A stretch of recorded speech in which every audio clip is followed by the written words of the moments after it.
back! This is Sir Z, your teacher broadcaster. Magandang araw mga kapantas!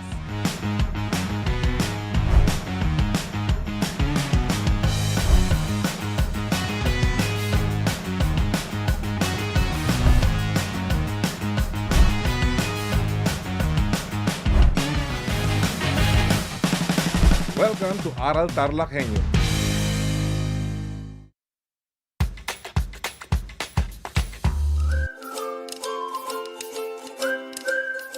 Alam niyo ba na ang jeep ay ang pinakasikat na uri ng transportasyon sa Pilipinas?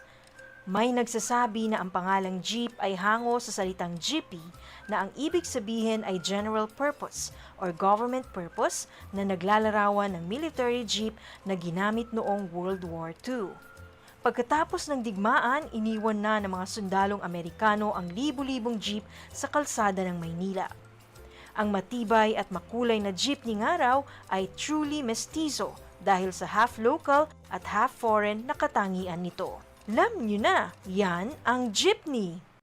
Kumusta mga giliw kong tagapakinig? Nagbabalik ang inyong paaralang panghimpapawid Aral TarlakHenyo sa RTV Tarlac, Channel 26 at sa bayang naririnig sa DZTC 828 Radyo Pilipino Tarlac. Tayo rin ay napapanood sa FB Live ng RTV Tarlac Channel 26. Sumasahimpapawid mula sa bayan ng Pura Tarlac, mula sa bayan ng San Clemente. Mula rito sa Purok Elementary School, Pura Tarlac, sa bayan ng Kapas Tarlac. Ako, ang inyong guro, na maghahatid sa inyo ng makabuluhang pagtalakay sa ating aralin.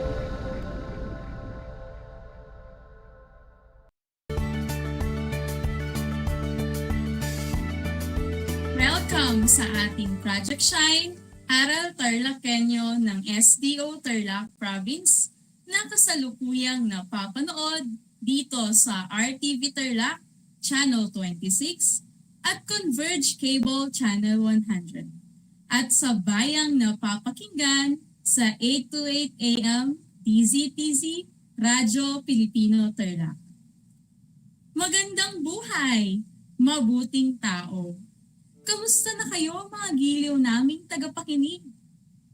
Ang aking pagbati at paghanga sa inyong pagpapahalaga sa edukasyon at pagpupursiging matapos ito ng nagtatagumpay sa kabila ng hamon ng pandemya.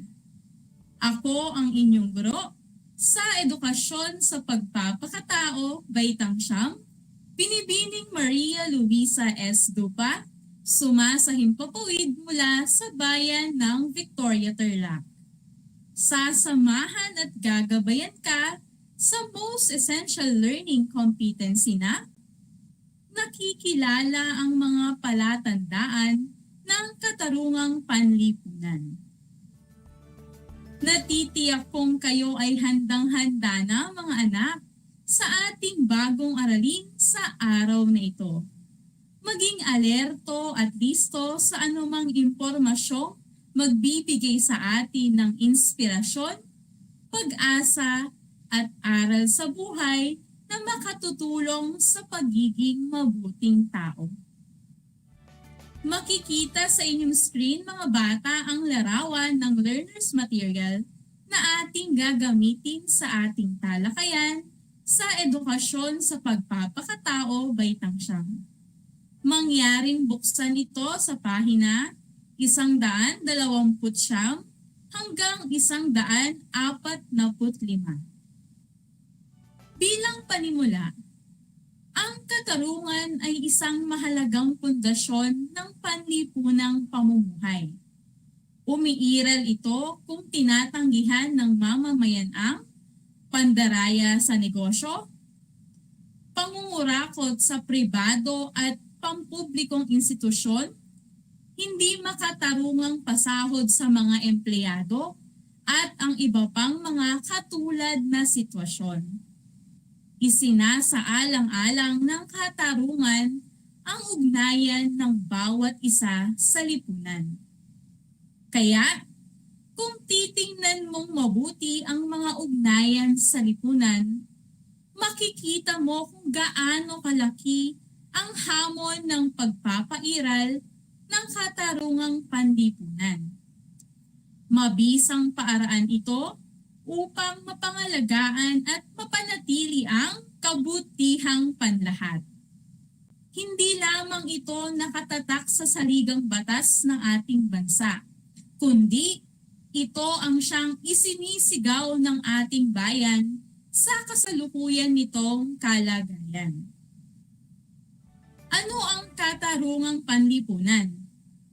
Ayon kay Dr. D, ito ay nauukol hindi lamang sa ugnayan ng tao sa kanyang kapwa, kundi sa ugnayan din niya sa kalipunan. Iba ang kapwa sa kalipunan. Ang kapwa ay personal o interpersonal na ugnayan mo sa ibang tao. Halimbawa, sa batang nasa lansangan, sa isang matandang babae na nagpapaturo sa iyo kung saan ang daan, sa kaibigan na nagpapatulong tungkol sa kanyang problema. Samantala, ang kalipunan ay ang ugnayan ng tao sa isang institusyon o sa isang tao dahil sa kanyang tungkulin sa isang institusyon. Halimbawa nito ay ang guro o mag-aaral sa paaralan, ang konduktor ng bus o ang empleyado sa opisina. Sila ay kalipunan dahil may namamagitan na institusyon sa kanilang ugnayan. Magkaiba ngunit hindi magkahiwalay ang kapwa at lipunan. Ang kalipunan ay para sa paglilingkod ng kapwa. Ang katarungang panlipunan ay namamahala sa kaayusan ng ugnayan ng tao sa kanyang kapwa at sa ugnayan ng tao sa kalipunan. Inilalagay nito sa ayos ang panlipunang ugnayan ayon sa kriteria ng pagsunod sa batas. Isinasaalang-alang din nito ang mga panlipunan, pampolitikal at pang-ekonomiyang aspekto ng tao, mga problema ng lipunan, at mga maaaring solusyon ng mga ito tungo sa kabutihang panlahat.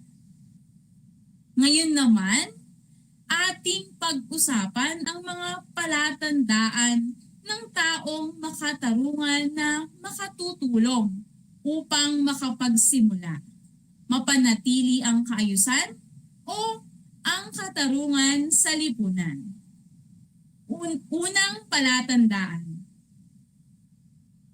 Isinasaalang-alang niya ang mga karapatan ng mga tao sa kanyang paligid. Ang taong nagbibigay ng pagkilala at pagtanggap sa anumang estado ng buhay, edad, at kasarian ng kanyang kapwa ay tanda ng paggalang sa karapatan nito na maaaring magdulot ng maayos na ugnayan niya sa kapwa at kalipunan na kinabibilangan. Ikalawa, inuunawa niya ang bawat sitwasyon sa objektibong paraan upang makakilos ng makatarungan ayon sa hinihingi ng sitwasyon. Ang taong hindi agad humuhusga sa kanyang kapwa, bagkus Inaalam muna niya ang lahat ng panig, pangyayari, sirkumstansya, at umiisip ng mabuting hakbang para sa bawat isa.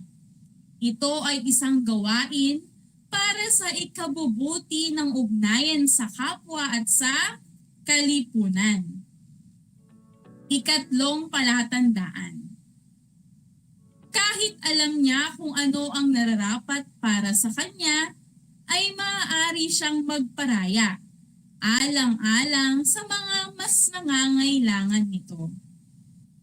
Isang mabuting gawain na nakapagdudulot ng mabuting ugnayan sa kapwa at sa kalipunan. Ang pagiging handa na magsakripisyo para sa iba. Ikaapat na palatandaan. Handa niyang ibigay ang kanyang sarili upang makatulong sa pagpapabuti ng kapakanan o buhay ng kanyang kapwa. Isang kapaki-pakinabang na gawain ng isang tao ang maging dahilan o pinagmulan ng inspirasyon upang mapabuti ang buhay ng kanyang kapwa. Ang layunin niyang ibigay ang oras at panahon upang tulungan ang kanyang kapwa at kalipunan ay magdudulot ng mabuting epekto sa lipunang kanyang ginagalawan. Ikalimang palatandaan. Kinikilala niya ang mga karapatan ng bawat miyembro ng kanyang pamilya.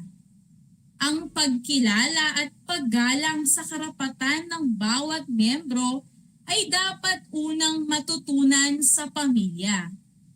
Ang taong may pagkilala at paggalang sa karapatan ng bawat miyembro ng kanyang pamilya ay makapagbibigay din ng nararapat sa kanyang kapwa at kalipunan na kinasasangkutan. Ngayon, dumako na tayo sa ika-6 na palatandaan. Kinikilala niya at iginagalang niya ang mga karapatan ng ibang tao sa paaralan, sa trabaho, sa kanilang barangay o sa bansa. Ang lipunan ay magiging makatarungan kung ang bawat isa ay may pagkilala at paggalang. Una, sa pamilya, sa paaralan, sa trabaho, sa barangay, sa bansa, o di kaya sa bawat tao. Ika-7 palatandaan.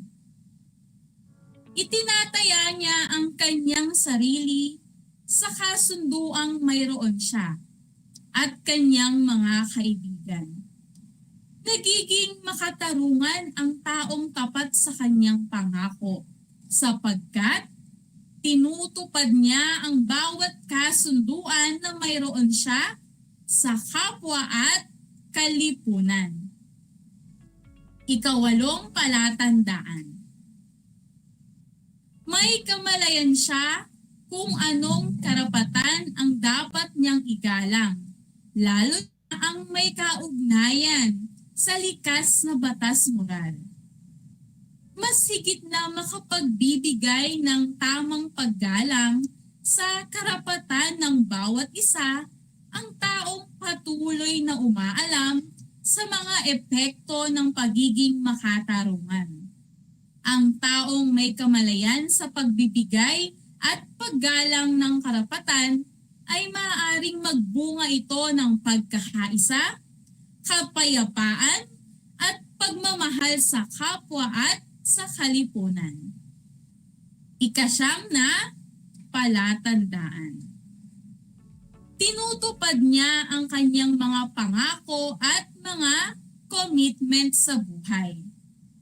Ang taong totoo sa kanyang salita at gawa ay nagiging makatarungan sa kanyang sarili, kalipunan at kapwa.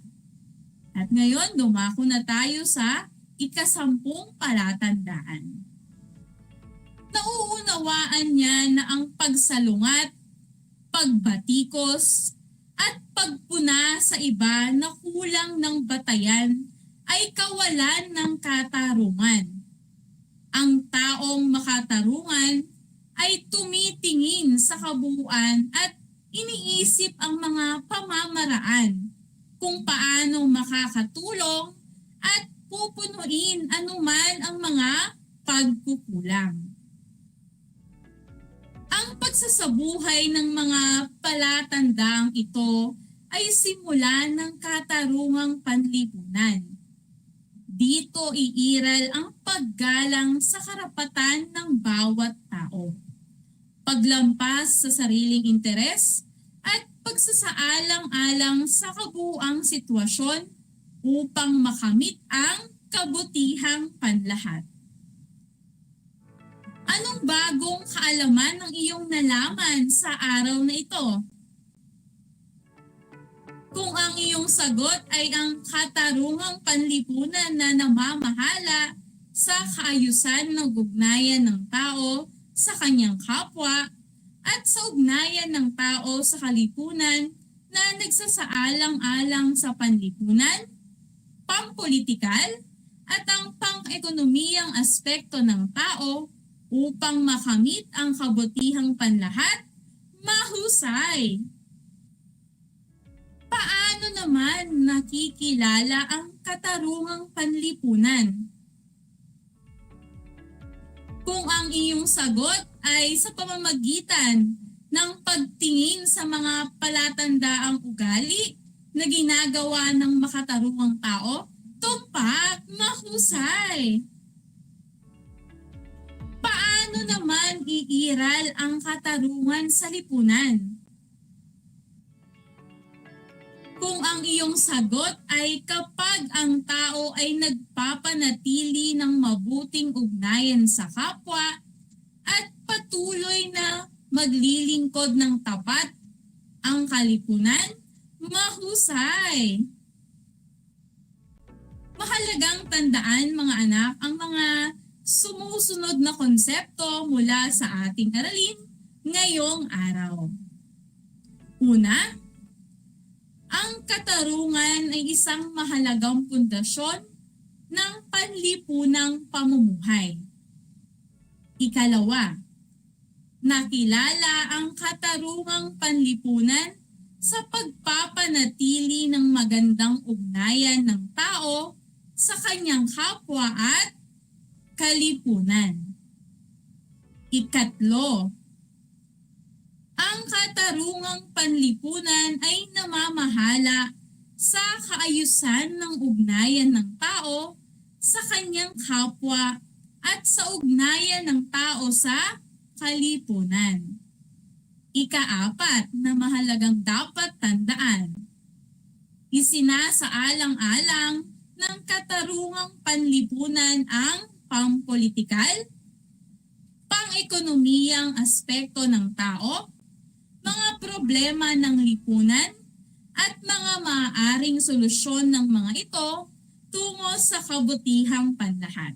At ikalima, nakasalalay ang katarungang panlipunan sa taong ginagawa ang lahat ng makakaya upang maging makatarungan. Isang talakayan na naman ang malapit ng matapos.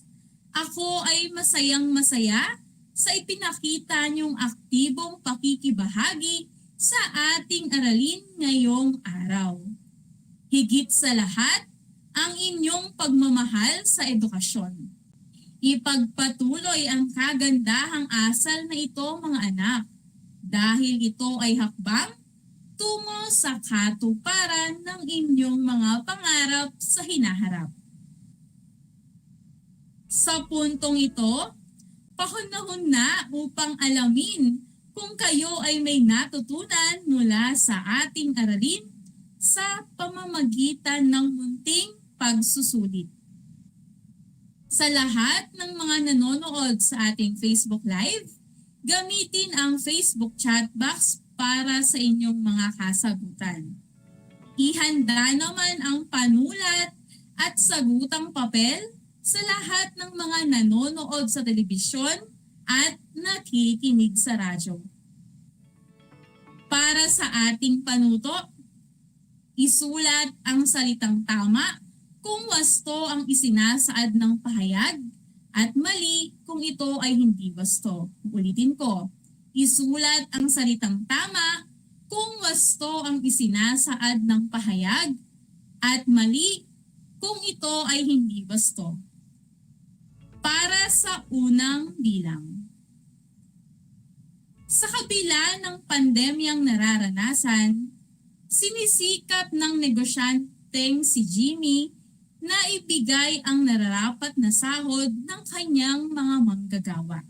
Ulitin ko, sa kabila ng pandemyang nararanasan, sinisikap ng negosyanteng si Jimmy na ibigay ang nararapat na sahod ng kanyang mga manggagawa. I-type na ang inyong mga kasagutan. Ito ba ay tama o mali? Ang tamang sagot sa unang bilang ay tama. Para naman sa ikalawang tanong. Nakapagpabakuna si Roger kahit hindi siya nakalista, sapagkat kakilala naman niya ang health worker na naka-assign sa araw na iyon. Ulitin ko, nakapagpabakuna si Roger kahit hindi siya nakalista, sapagkat kakilala naman niya ang health worker na naka-assign sa araw na iyon. Ano kaya ang sagot sa ikalawang bilang? Ito ba ay tama o mali? I-type na ang inyong mga sagot sa ating comment section. Ayan, ang daming sumasagot ng tama, ang iba naman ay mali. At ang tamang sagot sa ikalawang tanong ay mali. Para naman sa ikatlong tanong. Masusing pinag-aralan ni Kapitan Santiago ang paliwanag ng magkabilang panig bago siya nagbigay ng suwestyon upang malutas ang hidwaan. Masusing pinag-aralan ni Kapitan Santiago ang paliwanag ng magkabilang panig bago siya nagbigay ng suwestyon upang malutas ang hidwaan. I-type na ang inyong mga sagot. Ito ba ay tama o mali? Ang tamang sagot sa ikatlong bilang ay tama. Dumako naman tayo sa pang-apat na tanong. Binawalan ni Eunice ang nakababatang kapatid dahil sa pagpapatugtog ng napakalakas upang hindi makaistorbo sa kapitbahay na puyat mula sa trabaho. Binawalan ni Eunice ang nakababatang kapatid dahil sa pagpapatugtog ng napakalakas upang hindi makaistorbo sa kapitbahay na puyat mula sa trabaho. I-type na ang inyong mga kasagutan. Ito ba ay tama o mali? Ang tamang sagot sa ikaapat na bilang ay tama. At para naman sa panglimang tanong. Nangako si Marian na tutulong sa kanilang barangay sa pag-aayos ng mga donasyong ibabahagi sa mga mamamayan. Subalit, ito ay kanyang ginawa upang makapag-uwi ng mas marami sa kanyang pamilya. Uulitin ko. Nangako si Marian na tutulong sa kanilang barangay sa pag-aayos ng mga donasyong ibabahagi sa mga mamamayan. Subalit, ito ay kanyang ginawa upang makapag-uwi ng mas marami sa kanyang pamilya. I-type na ang inyong mga sagot. Ito ba ay tama o mali? Ang tamang sagot sa ikalimang bilang ay mali. Binabati ko kayong lahat mga anak sapagkat natitiyak kong nakuha ninyong lahat ang tamang sagot ng ating pagsusulit. Kung hindi naman, maaari pa kayong pumawi sa susunod. Mula sa akin, tanggapin ninyo ang mga salitang magaling at mahusay, mabuting tao. Mga anak, ako ay naghanda ng mga gawain at refleksyon sa inyong learning activity sheets. Inaasahan ko na ito ay inyong sasagutan ng buong sigasig at sa abot ng inyong makakaya. Sakali man na kailanganin ninyo ang patnubay ng inyong kapamilya at guro, huwag kayong mag-atubiling sila ay tawagan upang kayo ay magabayan ng tama. Panalangin ko na anumang konsepto, higit lalo ang mga aral sa buhay na inyong natutunan sa araw na ito ay inyong maisabuhay sa araw-araw. Muli, ako ang inyong guro sa edukasyon sa pagpapakatao, Baitang Siyam, Binibining Maria Luisa S. Dupa, sumasahimpapawid mula sa bayan ng Victoria, Tarlac. Nagpapaalala na, piliing maging mabuting tao sa lahat ng panahon at pagkakataon. Hanggang sa muli!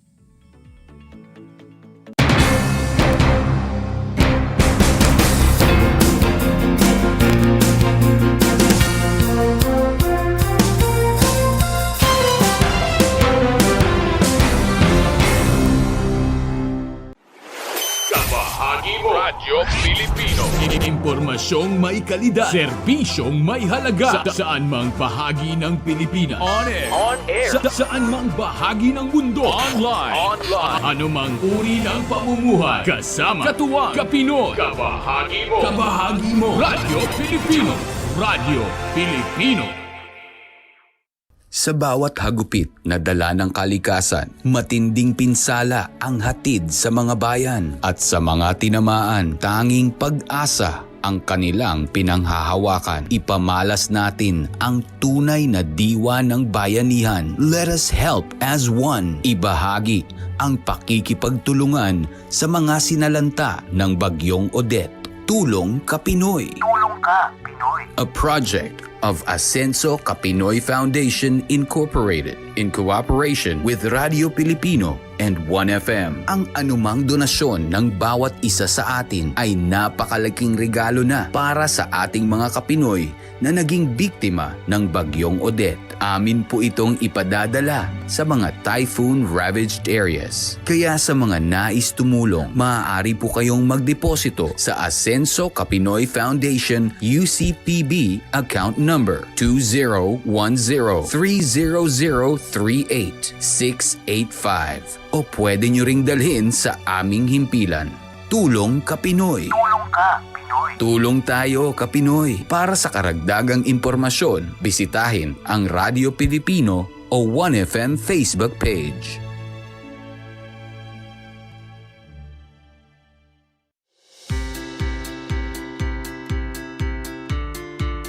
Upang matugunan ang mga kinakaharap na pagsubok ng mga guro at mag-aaral sa gitna ng kasalukuyang pandemya, nagsanib tulong sina Congressman Charlie Cojuangco ng unang distrito ng Tarlac, DEPED Region 3 Regional Director Dr. May B. Eclar at Tarlac Schools Division Superintendent Dr. Ronaldo Pozon para sa isang napapanahong proyekto na tinaguriang Project Shine, Aral TarlakHenyo. Ang mga mag-aaral ng Grade 4 at Grade 5, ganon din ang Grades 8 and 9 sa buong probinsya ng Tarlac, kasalukuyang sumasailalim sa radio-based instruction. Katuwang ang himpilang DZTZ 828 kHz AM at RTV Tarlac, Channel 26. Ang Tarlac po nangunguna po ngayon pagdating po sa radio-based instruction. Marami pong humahanga sa atin. I'm very happy this station, itong DCTC, could reach the whole of Region 3. Hindi natin alam, we are contributing. We are creating a very big dent in the history of Philippine education. And I am proud. I am here in Tarlac. This is the noble cause of education in which you and I, without you knowing it, we are bound to do.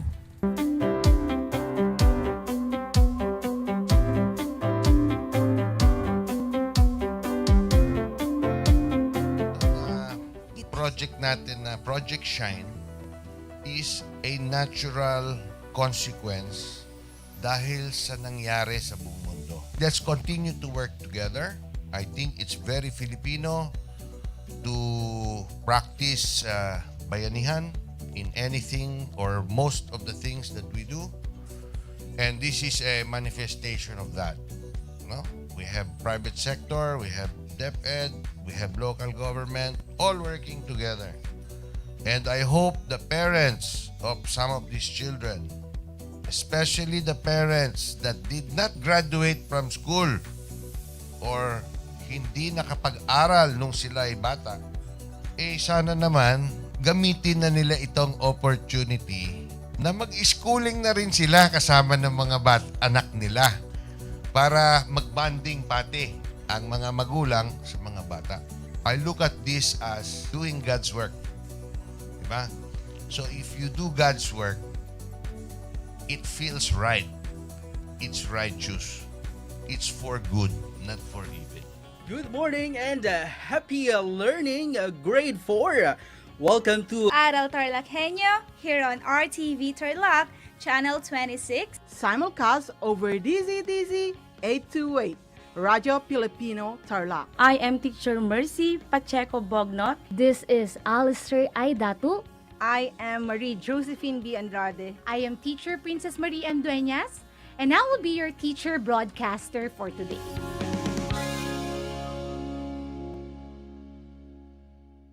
Did you know that children learn more when they initiate an activity and are actively engaged in it? This is your science teacher broadcaster, Princess Diana L. Ronquillo for Aral TarlakHenyo.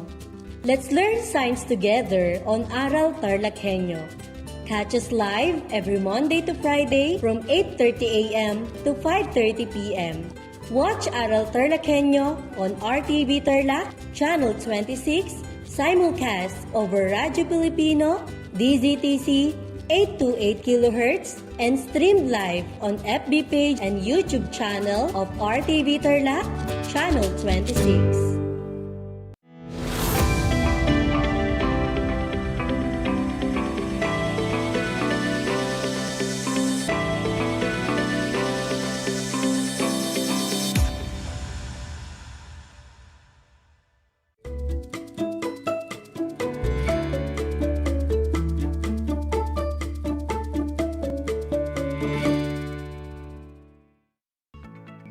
Good afternoon, TarlakHenyos.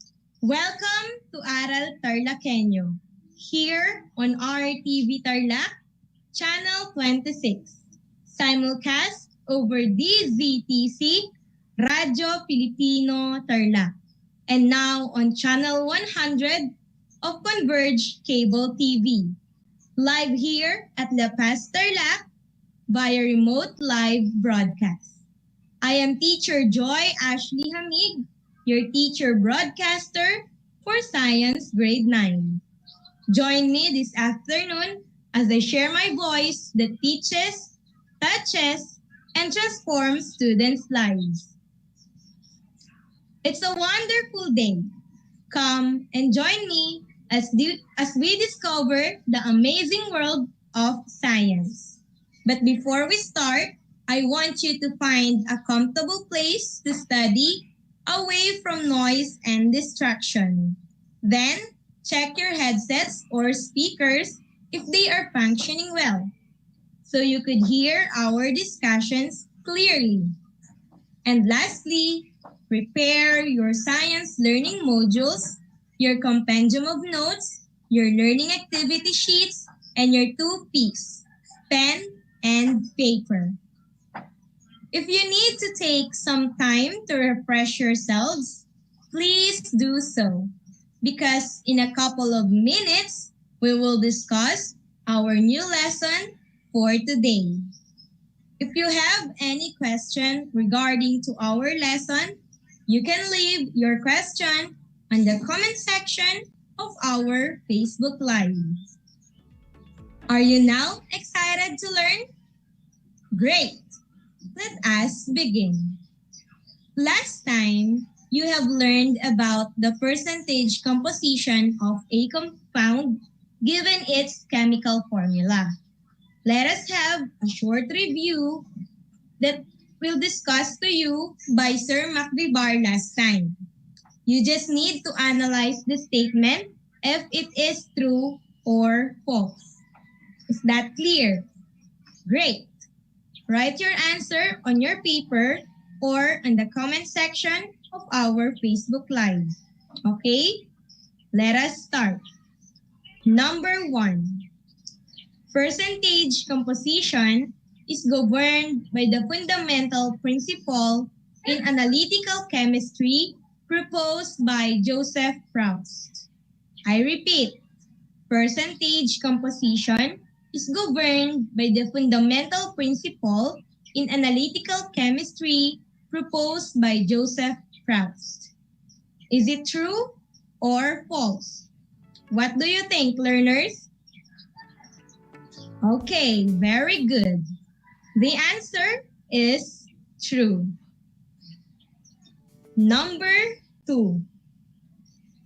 Law of definite proportion states that regardless of the amount, a pure compound always contains the same elements in the same proportions by mass. Again, law of definite proportion states that regardless of the amount, a pure compound always contains the same element in the same proportion by mass. Is it true or false? What do you think? Okay, the answer is true. Good job, learners. Let us move to number 3. Percentage composition is therefore the ratio of the amount of each element to the total amount of individual elements present in the compound multiplied by 90. Again, percentage composition is therefore the ratio of the amount of each element to the total amount of individual elements present in the compound multiplied by 90. What is your answer? Okay, great. The answer is false. Very good, learners. How about number 4? Molecular formula represents the true number of atoms of each element in the compound. Again, molecular formula represents the true number of atoms of each element in the compound. Is it true or false? What do you think? Statement number 4 is true. Very good. And for the last number, number 5.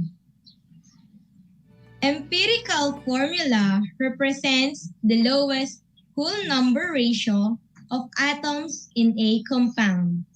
I repeat, empirical formula represents the lowest whole number ratio of atoms in a compound. What is your answer? True or false? The answer is true.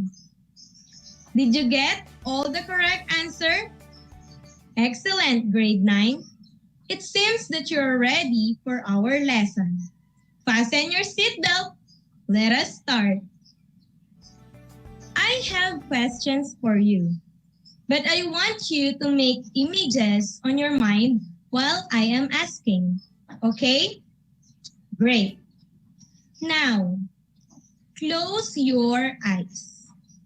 Have you ever wondered why Philippines is prone to earthquakes?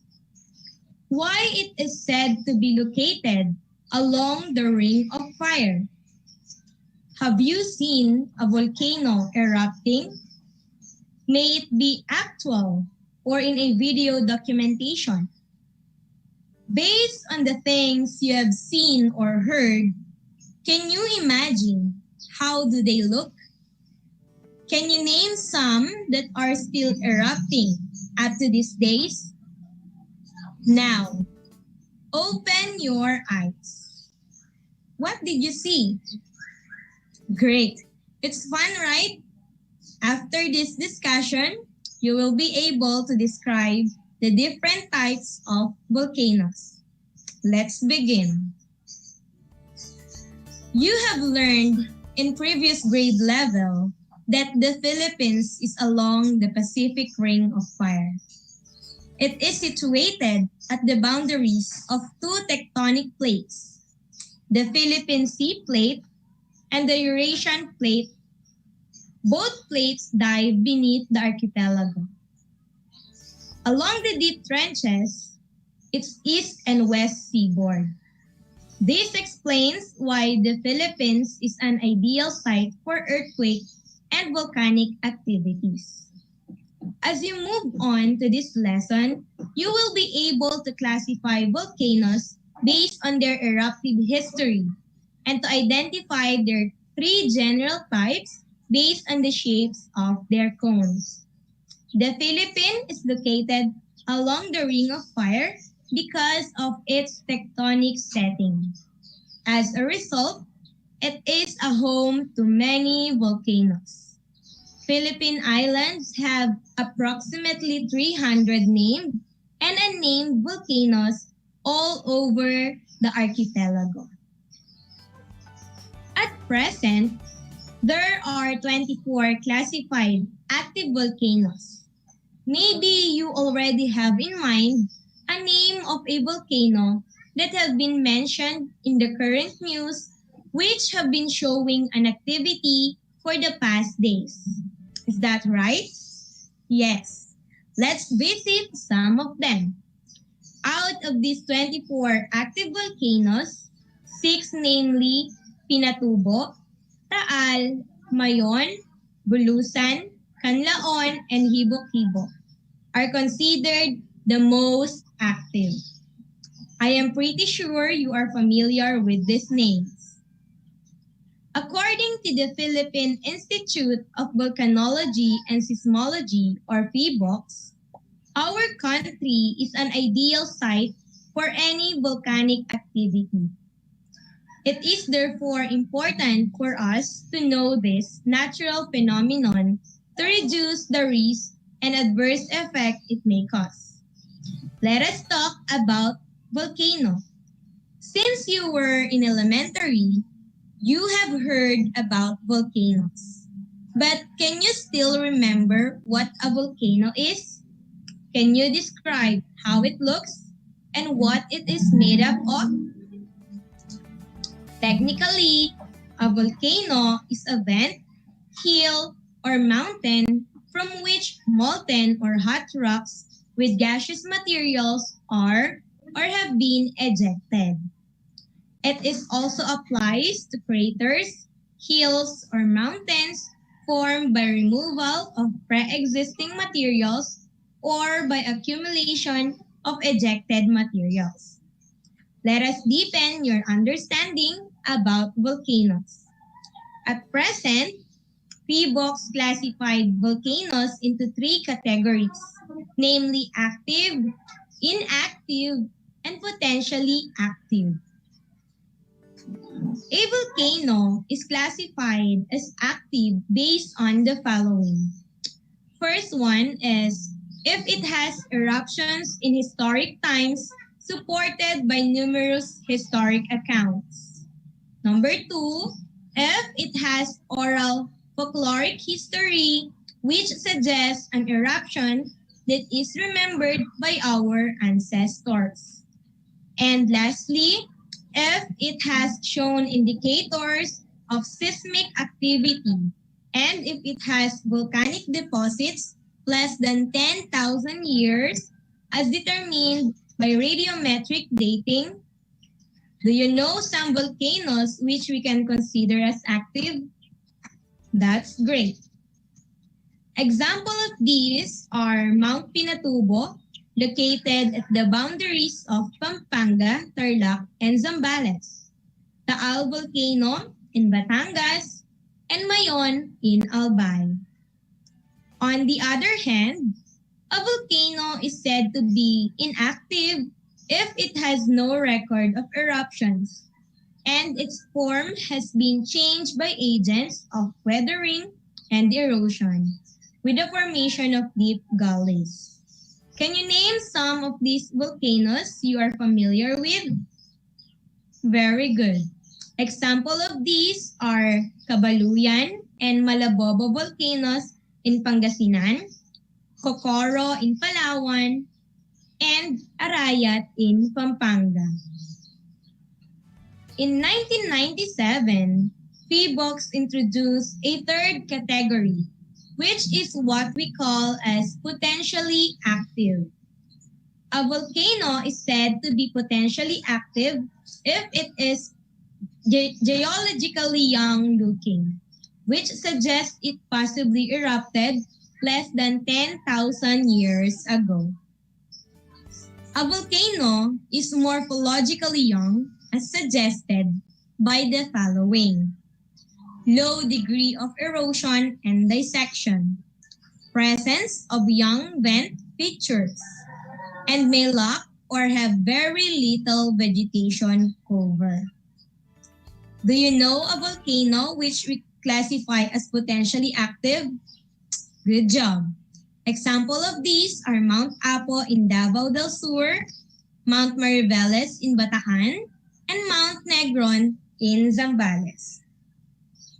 Now that you have learned the different types of volcanoes as categorized by the Philippine Institute of Volcanology and Seismology, then let me check if you really understood our lesson for this session. Are you ready with your pen and paper?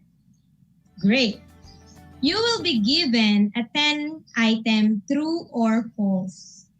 All you have to do is to listen attentively and determine whether the given statement is true or false. You just need to write true if the statement is correct and false if the statement is not correct. Are you now ready? Let us begin. Number 1. A volcano is a vent, hill, or mountain from which molten or hot rocks with gaseous materials are or have been ejected. I repeat, a volcano is a vent, hill, or mountain from which molten or hot rocks with gaseous materials are or have been ejected. Is it true or false? The correct answer is true. Very good, learners. Number 2. We call a volcano potentially active if it has eruption in historic times supported by numerous historic accounts. Again, we call a volcano potentially active if it has eruptions in historic times supported by numerous historic accounts. What do you think, learners? Is it true or false? Very good. The correct answer is false. How about number 3?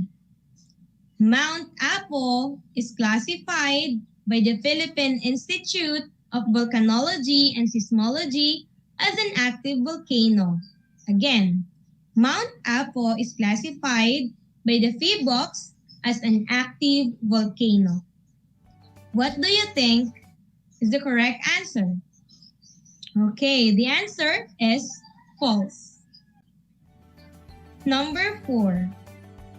A volcano is said to be inactive if it has no record of eruption and its form has been changed by agents of weathering and erosion with the formation of deep gullies.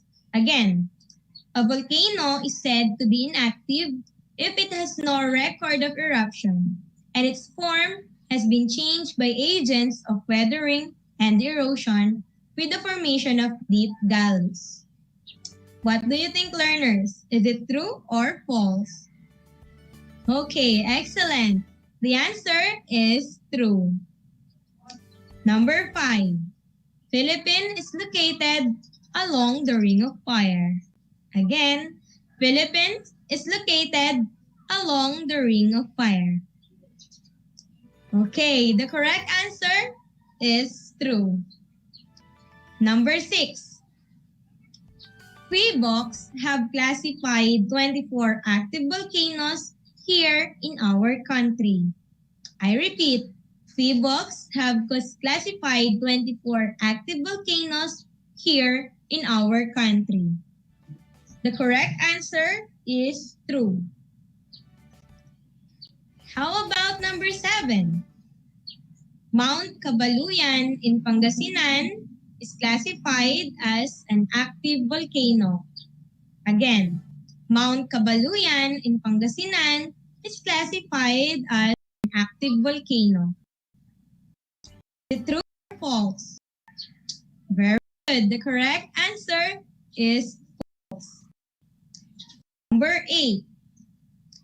A volcano is said to be potentially active if it is morphologically young-looking, which suggests it possibly erupted less than 10,000 years ago. I repeat, a volcano is said to be potentially active if it is morphologically young-looking, which suggests it possibly erupted less than 10,000 years ago. What do you think? Is it true or false? Okay, the correct answer is true. Great job.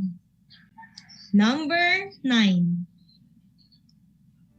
A volcano is morphologically young if it has high degree of erosion and dissection.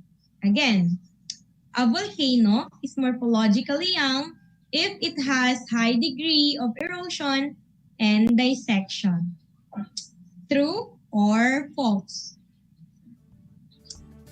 Okay, very good. The answer is false. And for the last number, number 10. Taal volcano in Batangas is classified as active volcano. I repeat, Taal volcano in Batangas is classified as active volcano. What do you think? Is it true or false? Okay, learners, the answer is true. Did you get all the correct answer? Excellent. It seems that you listened very well to our discussion. Keep it up. Let us wrap up today's lesson. Philippines is located along the Ring of Fire because of its tectonic setting. As a result, it is a home to many volcanoes. A volcano is a vent, hill, or mountain from which molten rock with gaseous materials are or have been ejected. According to Quibox, volcanoes can be classified into 3 categories, namely active, inactive, and potentially active. A volcano is active if it has eruptions in historic times supported by numerous historic accounts, has oral folkloric history which suggests an eruption that is remembered by our ancestors, shown indicators of seismic activity, and lastly, if it has volcanic deposits less than 10,000 years, as determined by radiometric dating like Pinatubo, Taal, and Mayon. A volcano is said to be inactive if it has no record of eruptions, and its form has been changed by agents of weathering and erosion with the formation of deep gullies like Kabaluyan, Pokor, and Arayat. A volcano is said to be potentially active if it is geologically young looking, which suggests it possibly erupted less than 10,000 years ago, like Mount Apo, Mariveles, and Negron. Do you want to hear some trivia and facts about volcano? Okay, great. The biggest volcano in the world is Mauna Loa in Hawaii. It rises up to the seafloor to 13,000 feet above sea level, or about 29,000 feet above the seafloor. Another huge volcano is Mount Etna on the island of Sicily in Italy. Mount Etna is the oldest volcano, and that is about 350,000 years old. Most of the active volcanoes that we know about seem to be less than 100,000 years old. Volcanoes grow because lava or ash accumulates on the volcano, adding layers and height. Okay, I hope that you learned something substantial from today's lesson. But before we end today's lesson, kindly write your assignment. What are the external parts of a volcano? I repeat, what are the external parts of a volcano? Time flies really fast. Just keep on tuning to our radio station, DZTC, Radyo Pilipino Tarlac, and keep watching on RTV Tarlac, Channel 26. And this time of pandemic, stay home, keep safe, and keep on learning. I hope you learned a lot today. I am Teacher Joy Ashley, your Science Grade 9 anchor teacher for today. I would like to share this quotation with you from Susan Gale. The end of one chapter is just the beginning of another. Read on. The best part is always yet to come. God bless everyone. Have a nice day.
Gutom ka ba sa impormasyon? May namiss ka bang subject at leksyon? Gusto mo bang alalahanin ang nakaraan o dagdagan ang iyong kaalaman? Lahat yan alamin natin because the professor is in. Professor on air and online. Kasama si Professor Willie Perez. Isang oras na kaalaman, isang oras na makabuluhan. Professor on air. Mamangha at tumawa sa mga tips at trivia. Sa gabay at tanong, sagot ka rin niya. Professor on air and online. Kasama si Professor Willie Perez. Tuwing Sabado, alas 10 hanggang alas 11 ng umaga. Mapapakinggan sa Radyo Pilipino at mapapanood sa RTV Tarlac Channel 26. Professor on air. How are you today? Hello, everyone. Hello, learners of Tarlac. Good morning, Math Talino Grade 4 learners! Welcome to Aral TarlakHenyo Here on RTV Tarlac Channel 26. Simulcast over DCTC. Radyo Pilipino Tarlac. I'm Sir Glenn, your teacher broadcaster. Broadcasting live here at Paniki Tarlac. Remotely here in Concepcion Tarlac. Live here at Barangay Pedro Elquines, Mayantok, Tarlac. Broadcasting live from Ramos National High School. Your anchor teacher today for grade 9 mathematics. Your partner in education this time of pandemic. Multiply 1089 by 9, you will get an answer, the exact reverse, which is 9801. My name is JRP Duldulao, your teacher broadcaster on Aral TarlakHenyo. For more math trivia and answers to your math questions, catch Aral TarlakHenyo every Monday to Friday from 8:30 a.m. to 5:30 p.m. Learning math is so much fun!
Mathematicians, welcome to Aral TarlakHenyo here on RTV Tarlac Channel 26, simulcast over DZTC 828 kHz Radyo Filipino Tarlac. The time is exactly 4 o'clock in the afternoon. We are now on the first week of the third quarter for school year 2021-2022. I am teacher Maricar R. Trinidad, and I will be your guide as we explore the wonders of mathematics. Before we start our math adventure, kindly prepare the following: a pen or pencil, your math notebook, your mathematics learner's material, and your learning activity sheet, pages 4 and 5 of your instructional support materials. Also, be at the most comfortable spot in your home for your maximum listening, watching, and learning experience. I will give you 10 seconds to prepare. Time is up. I hope you are all settled in because we will now start our math journey.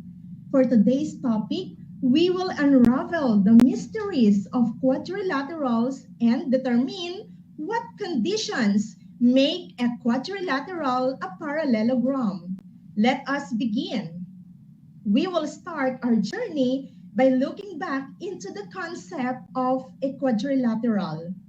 The word quadrilateral came from the two Latin words quadri, which means four, and latar or latus, which means side. A quadrilateral, therefore, is a polygon having four sides. It is formed by connecting 4 points on the same plane. If we have points A, B, C, and D, we can make a quadrilateral by connecting the points to draw a closed figure. First, connect points A and B, then points B and C, points C and D, and lastly, to close the figure, we connect points D and A. This is now our quadrilateral. We can also give our quadrilateral an exclusive name. To do that, we just need to select a starting point, then list the other points consecutively in a clockwise or counterclockwise manner. In naming a quadrilateral, you must remember that the order of the points is very important. They must be listed consecutively. We can also use a symbol of a small square to denote that the polygon is a quadrilateral. So, using the rule and going on a clockwise manner, our quadrilateral can be named as quadrilateral ABCD, BCDA, CDAB, and DABC. Similarly, going on a counterclockwise manner, the quadrilateral can also be named as quadrilateral ADCB, DCBA, CBAD, and BADC. Before we proceed to our main topic, it is also important that we can identify the elements or parts of a quadrilateral and their relationship with each other. A quadrilateral has four elements. These are the vertices, the sides, the angles, and the diagonals. We will start with the vertices. The vertices or vertex in the singular form are the intersection of every two line segments or sides of a quadrilateral. Since line segments or sides 1 and 4 intersects at point A, then point A is a vertex of quadrilateral ABCD. The other vertices are B, C, and D. Any pair of vertices in a quadrilateral have a special relationship with each other. A pair of vertices can either be consecutive or opposite vertices. Vertices that have a common side are called consecutive vertices. The pairs of consecutive vertices of quadrilateral ABCD are points A and B, points B and C, points C and D, and points A and D. Vertices which do not have a common side, on the other hand, are called opposite vertices. Vertices A and C as well as vertices B and D are the opposite vertices of quadrilateral ABCD. The second element or part of quadrilateral is the sides. The sides are the line segment formed by two consecutive vertices. Side 1 is formed by the line segment connecting vertex A and vertex B. We name a side by using the two vertices interchangeably and writing a dash called a bar on top of it. Hence, side 1 can also be called as side AB or BA. The other sides of quadrilateral ABCD are sides BC or CB, side CD or DC, and side AD or DA. Like vertices, pairs of opposite sides have also a relationship with each other. They can also be consecutive or opposite sides. Consecutive sides are pair of sides having a common sides or common vertex rather. From quadrilateral ABCD, sides AB and BC are consecutive sides since they share a common vertex, vertex B. Consecutive sides are also called as adjacent sides. The other consecutive sides of quadrilateral ABCD are sides BC and CD, sides CD and AD, and sides AD and AB. Opposite sides, on the other hand, are pairs of sides which do not have a common vertex. From quadrilateral ABCD, sides AB and sides CD are opposite sides since they do not have a common vertex. Additionally, sides BC and AD are also opposite sides. The next element or part of a quadrilateral that we will discuss are the angles. The angles, specifically the interior angles of a quadrilateral, are formed at the intersection of two of its consecutive sides. Since there are four intersections formed by the sides, a quadrilateral has four angles. For quadrilateral ABCD, its angles are angle A, angle B, angle C, and angle D. The sum of these angles is always equal to 360 degrees. Like vertices and sides, pairs of angles also have a relationship with each other. They can be consecutive angles or opposite angles.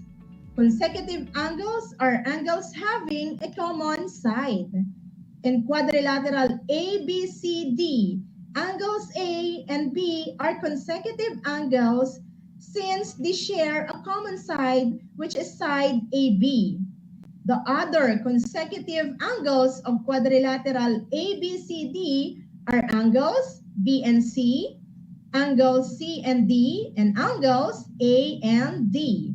A pair of interior angles of a quadrilateral are said to be opposite angles when they do not share a common side.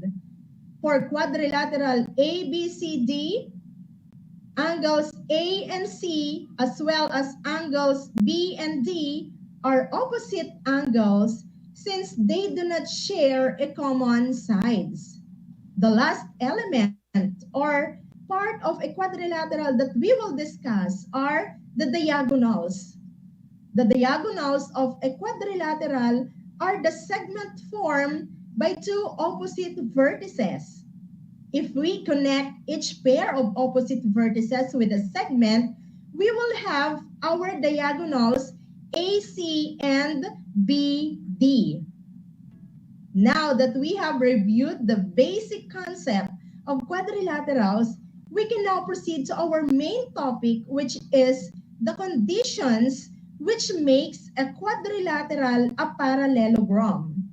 There are many types of quadrilaterals and they are categorized by the special characteristics and relationship of their sides, angles, and diagonals. One kind of quadrilateral is a parallelogram. Using geometric definition and theorems, we can identify if a quadrilateral is a parallelogram. We will determine the conditions that makes a quadrilateral a parallelogram in terms of the relationship of their sides, angles, and diagonals. We will start with the sides.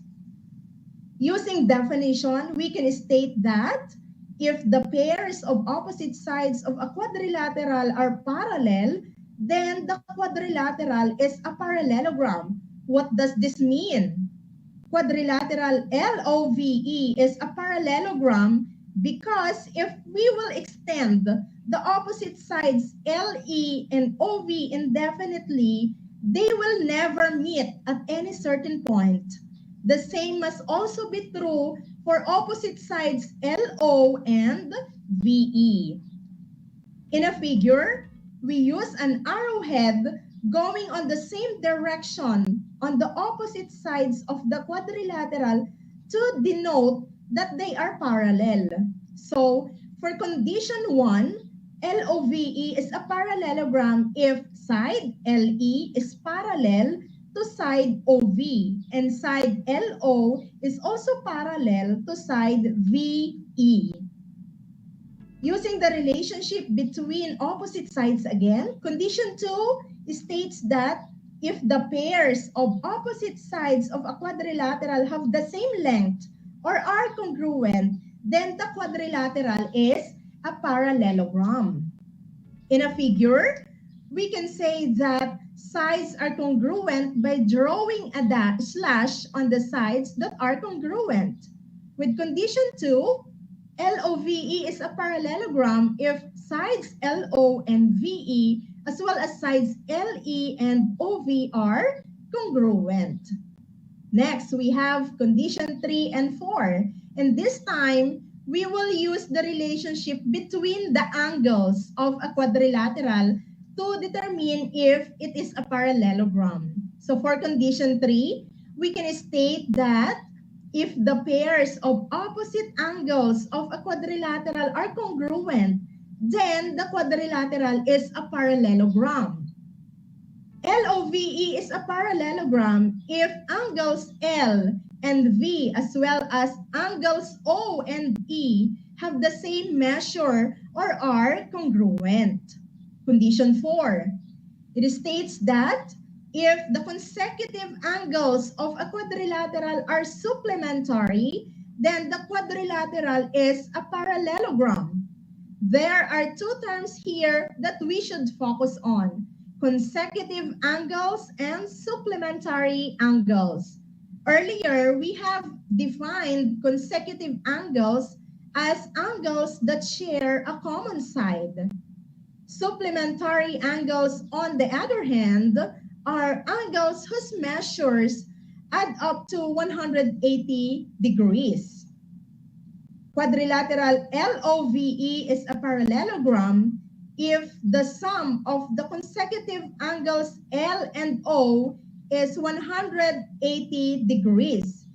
This should also be true for consecutive angles O and V, V and E, and angles L and E. For condition 5 and 6, we will use the diagonals to determine if a quadrilateral is a parallelogram. Condition 5 states that if the diagonals of a quadrilateral bisect each other, then the quadrilateral is a parallelogram. What does this mean? If we have quadrilateral LOVE, then we draw diagonals LV and OE, which bisect each other, in which bisect means divides a line segment into two equal parts, and they meet or intersect at point T. Quadrilateral LOVE is a parallelogram if line segment LT is congruent to line segment TB, in which congruent means equal in shape and measure. So as line segment OT is also congruent to line segment ET. The last condition is also concerned with the diagonals. It states that if the diagonals of a quadrilateral form two congruent triangles, then the quadrilateral is a parallelogram. If we draw one of the diagonals of a quadrilateral and that diagonal divides the quadrilateral into two congruent triangles, then the quadrilateral is a parallelogram. In quadrilateral LOVE, line segment OE is a diagonal. If OE divides the quadrilateral into two congruent triangles, triangle LOE and triangle VOE, then the quadrilateral is a parallelogram. The same should also be true if we draw diagonal LV on quadrilateral LOVE. There you have it, the 6 conditions which makes a quadrilateral a parallelogram. Let us recall them one by one before we proceed on an activity. Condition 1, if the pairs of opposite sides of a quadrilateral are parallel, then the quadrilateral is a parallelogram. Condition 2.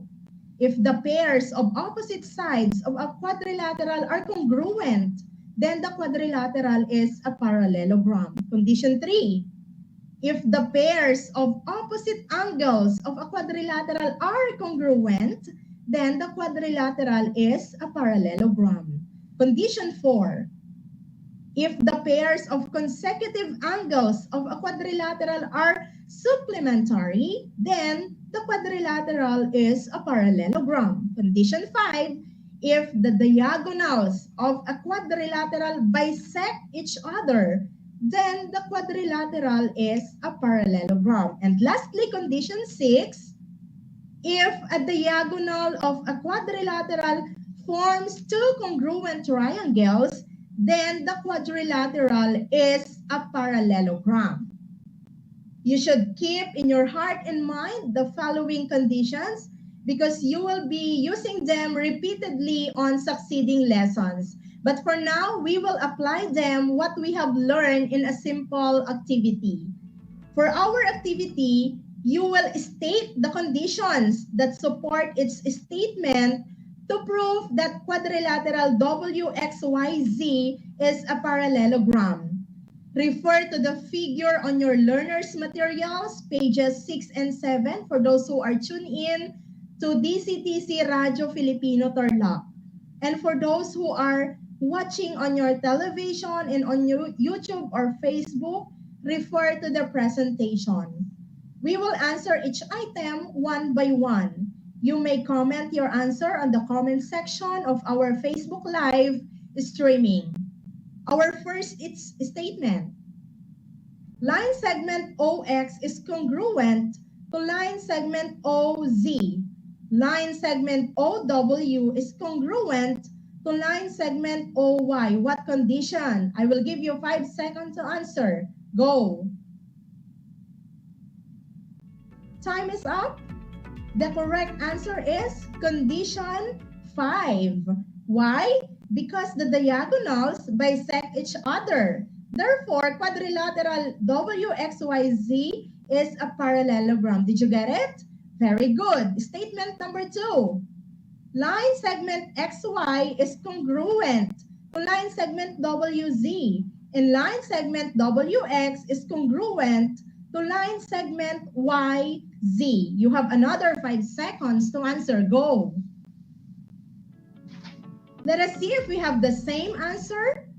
For statement 2, the answer is condition number 2. Since opposite sides are congruent. Therefore, quadrilateral WXYZ is a parallelogram. Statement 3. Line segment XY is congruent to line segment WZ.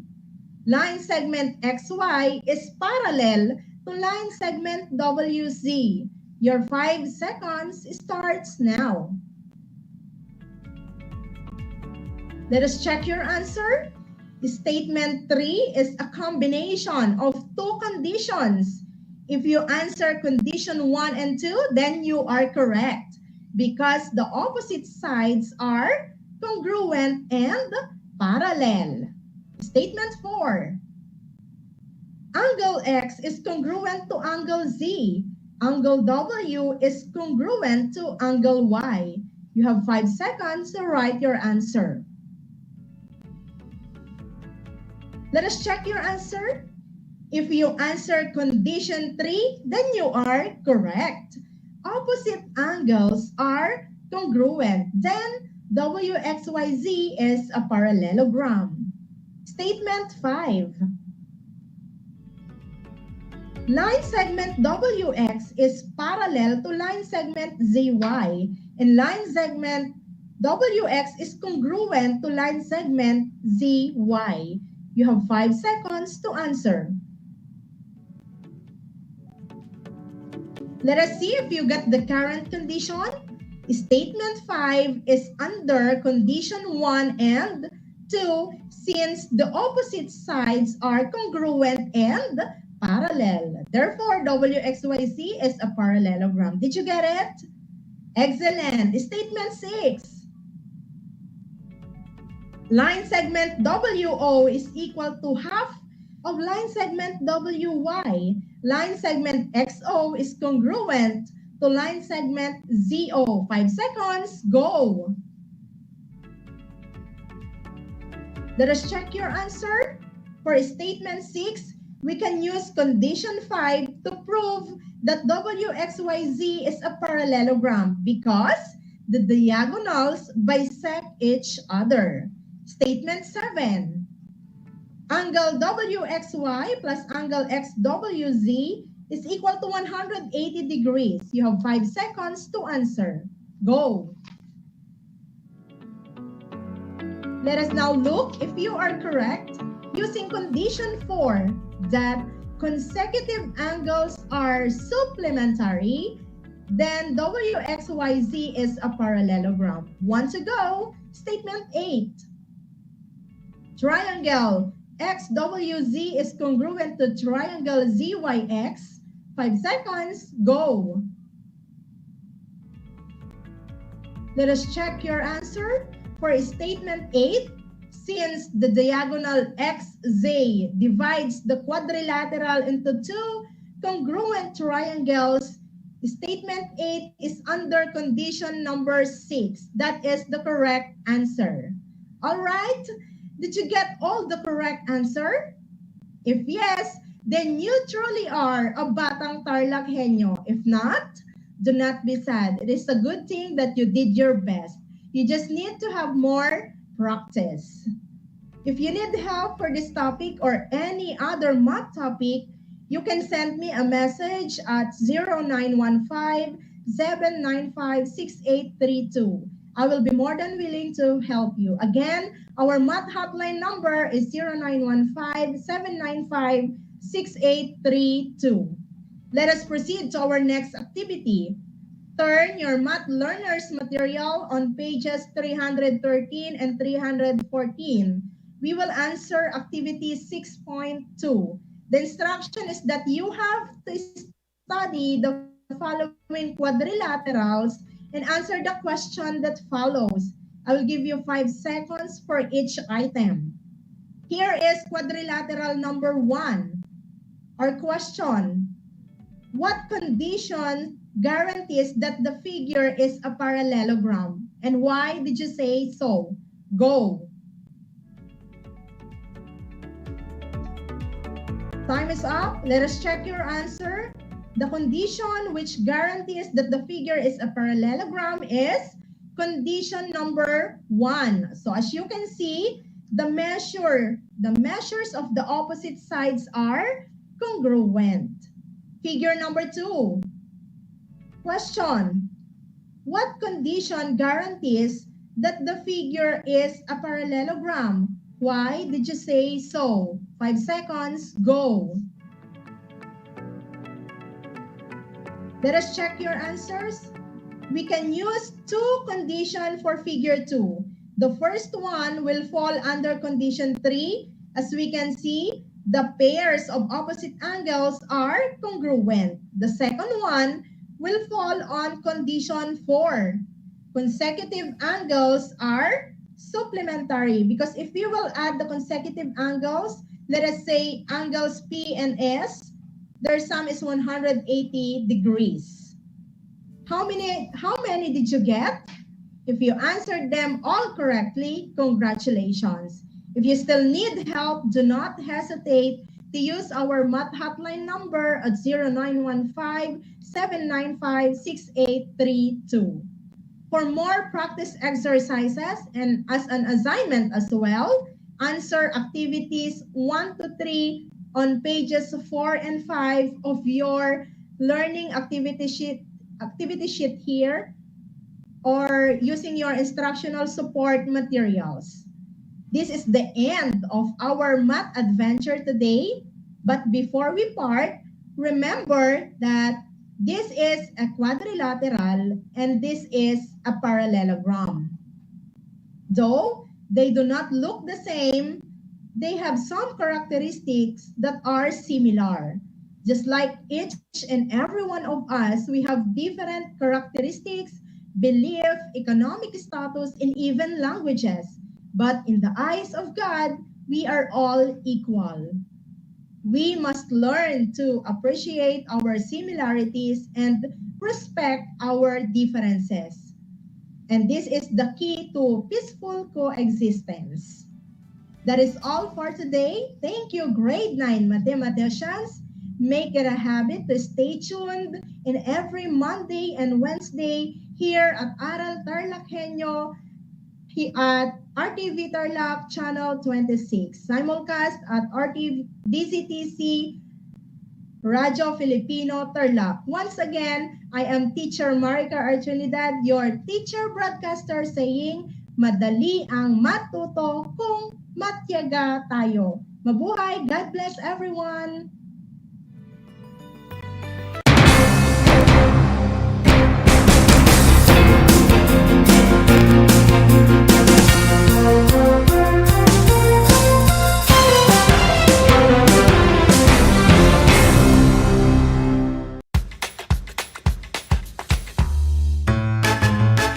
Alam niyo ba na ang salitang yoyo at ang makabagong bersyon nito ay naimbento ng isang Pilipinong nagngangalang Pedro Flores? Taong 1920s nang dinala ni Flores ang laruang ito sa Estados Unidos.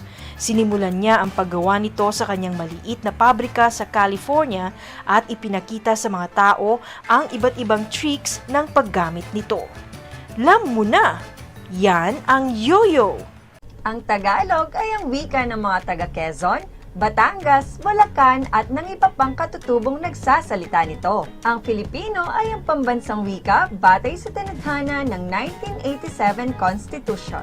Tara na at matuto ng salitang Filipino. Manood at makinig ng Aral TarlakHenyo sa RTV Tarlac Channel 26 at sa bayang naririnig sa Radyo Pilipino DZTZ 828 at napapanood din live sa FB page at YouTube channel ng RTV Tarlac Channel 26. Manood at matuto ng ating mga aralin sa Filipino. Dito lang yan sa Aral TarlakHenyo. Ako si Ma'am Crystal May Aquino, ang inyong teacher broadcaster sa Filipino.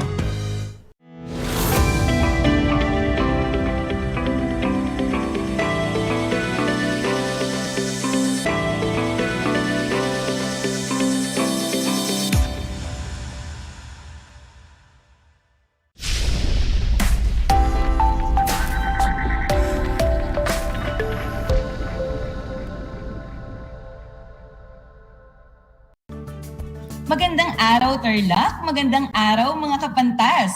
Sumasa inyo ang Aral TarlakHenyo mula sa RTV Tarlac Channel 26 at sa bayang naririnig sa DCTC 828 Radyo Pilipino Tarlac at napapanood sa Converge Channel 100.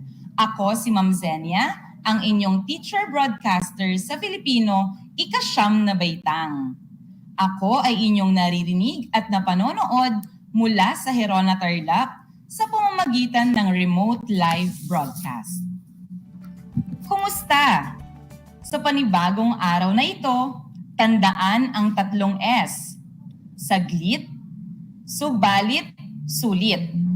Saglit lamang ang 25 minutong talakayan, subalit sulit naman ang iyong matututuhan na mayroong 3 T, tumpak, tiyak, at tatatak. Umpisahan natin ang 3 markahan sa pagtatalakay ng parabola.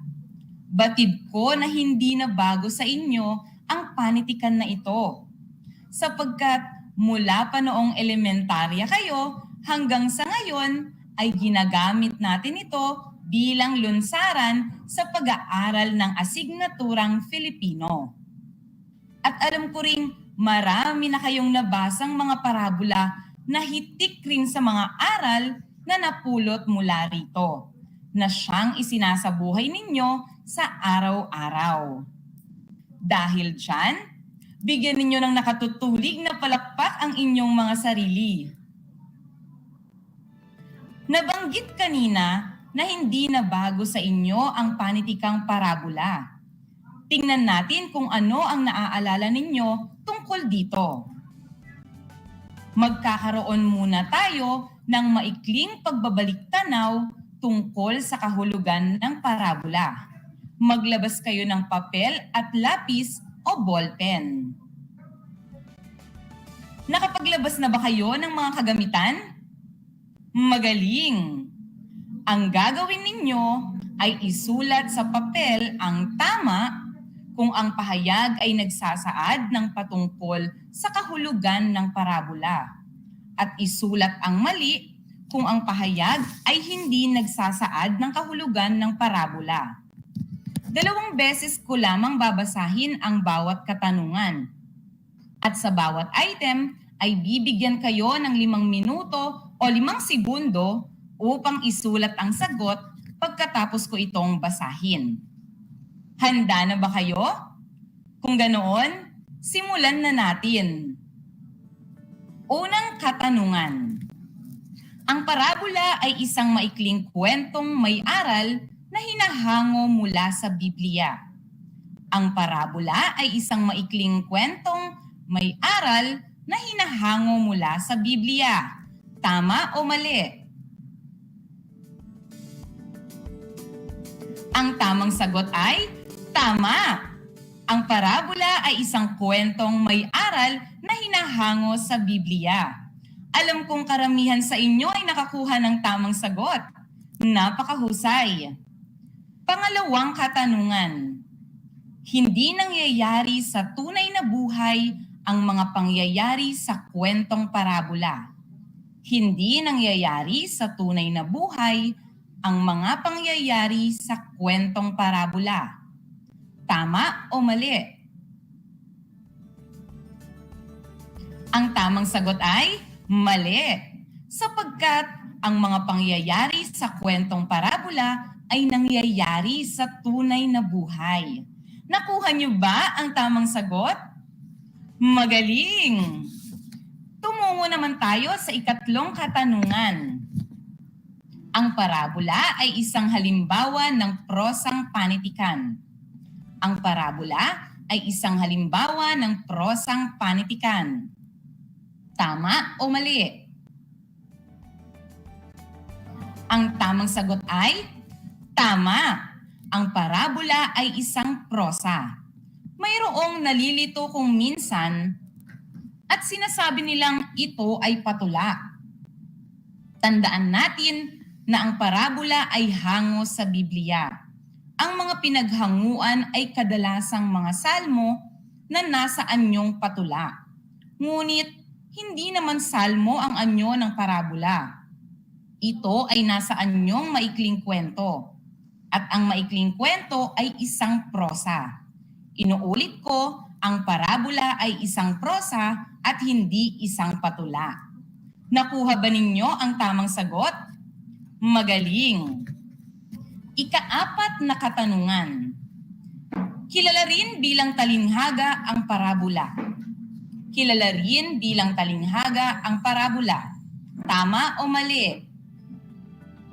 Ang tamang sagot ay tama. Ang parabola ay kilala rin bilang talinghaga. Ano nga ba ang talinghaga? Masasabi natin na matalinghaga ang ating binabasa kung ito ay may malalim na nais ipakahulugan sa atin. Ibig sabihin, ang parabola ay kilala rin bilang talinhaga sapagkat may pagkakataong hindi agad nakikita ang aral at lugar sa kwento. Kailangan itong pag-isipan. Naka-4 na ba kayo ng tamang sagot? Napakahusay. Ika-5 katanungan. Nagtuturo ito ng espiritual o kagandahang asal na magiging gabay ng isang taong nasa pangangailangang mamili o magdesisyon. Nagtuturo ito ng espiritual o kagandahang asal na magiging gabay ng isang taong nasa pangangailangang mamili o magdesisyon. Tama o mali? Tingnan natin kung makakakuha kayo ng 5 tamang sagot. Ang tamang sagot ay tama. Nangangaral ang parabola ng espiritual at kagandahang asal na maaari nating magamit sa ating pang-araw-araw na pamumuhay.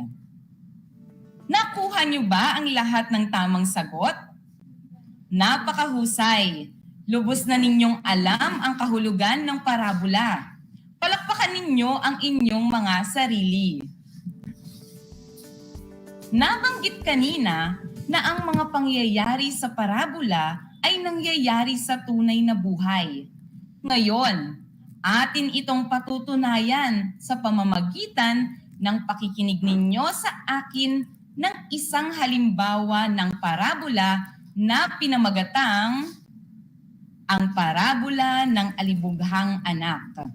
At pagkatapos ay sasagutan ninyo ang nasa pahina 7 ng inyong compendium sa Filipino. Maliban sa gawaing iyon, ay aalamin din natin ang nais sabihin ng parabolang ito upang magamit natin ito sa pang-araw-araw nating pamumuhay. Bago natin basahin ang nakasasabik na parabola, ay lilinangin muna natin ang inyong kaalaman sa talasalitaan. Paghusayan mo. Para sa unang bilang, nilustay niya ang ari-ariang minana sa kanyang ama. Ang salitang nakadiin ay nilustay. A. Inaksaya. B. Ibinahagi. Letter C. Ibinalik. O letrang D. Sinarili. Kung ang inyong sagot ay A. Inaksaya, tama ka.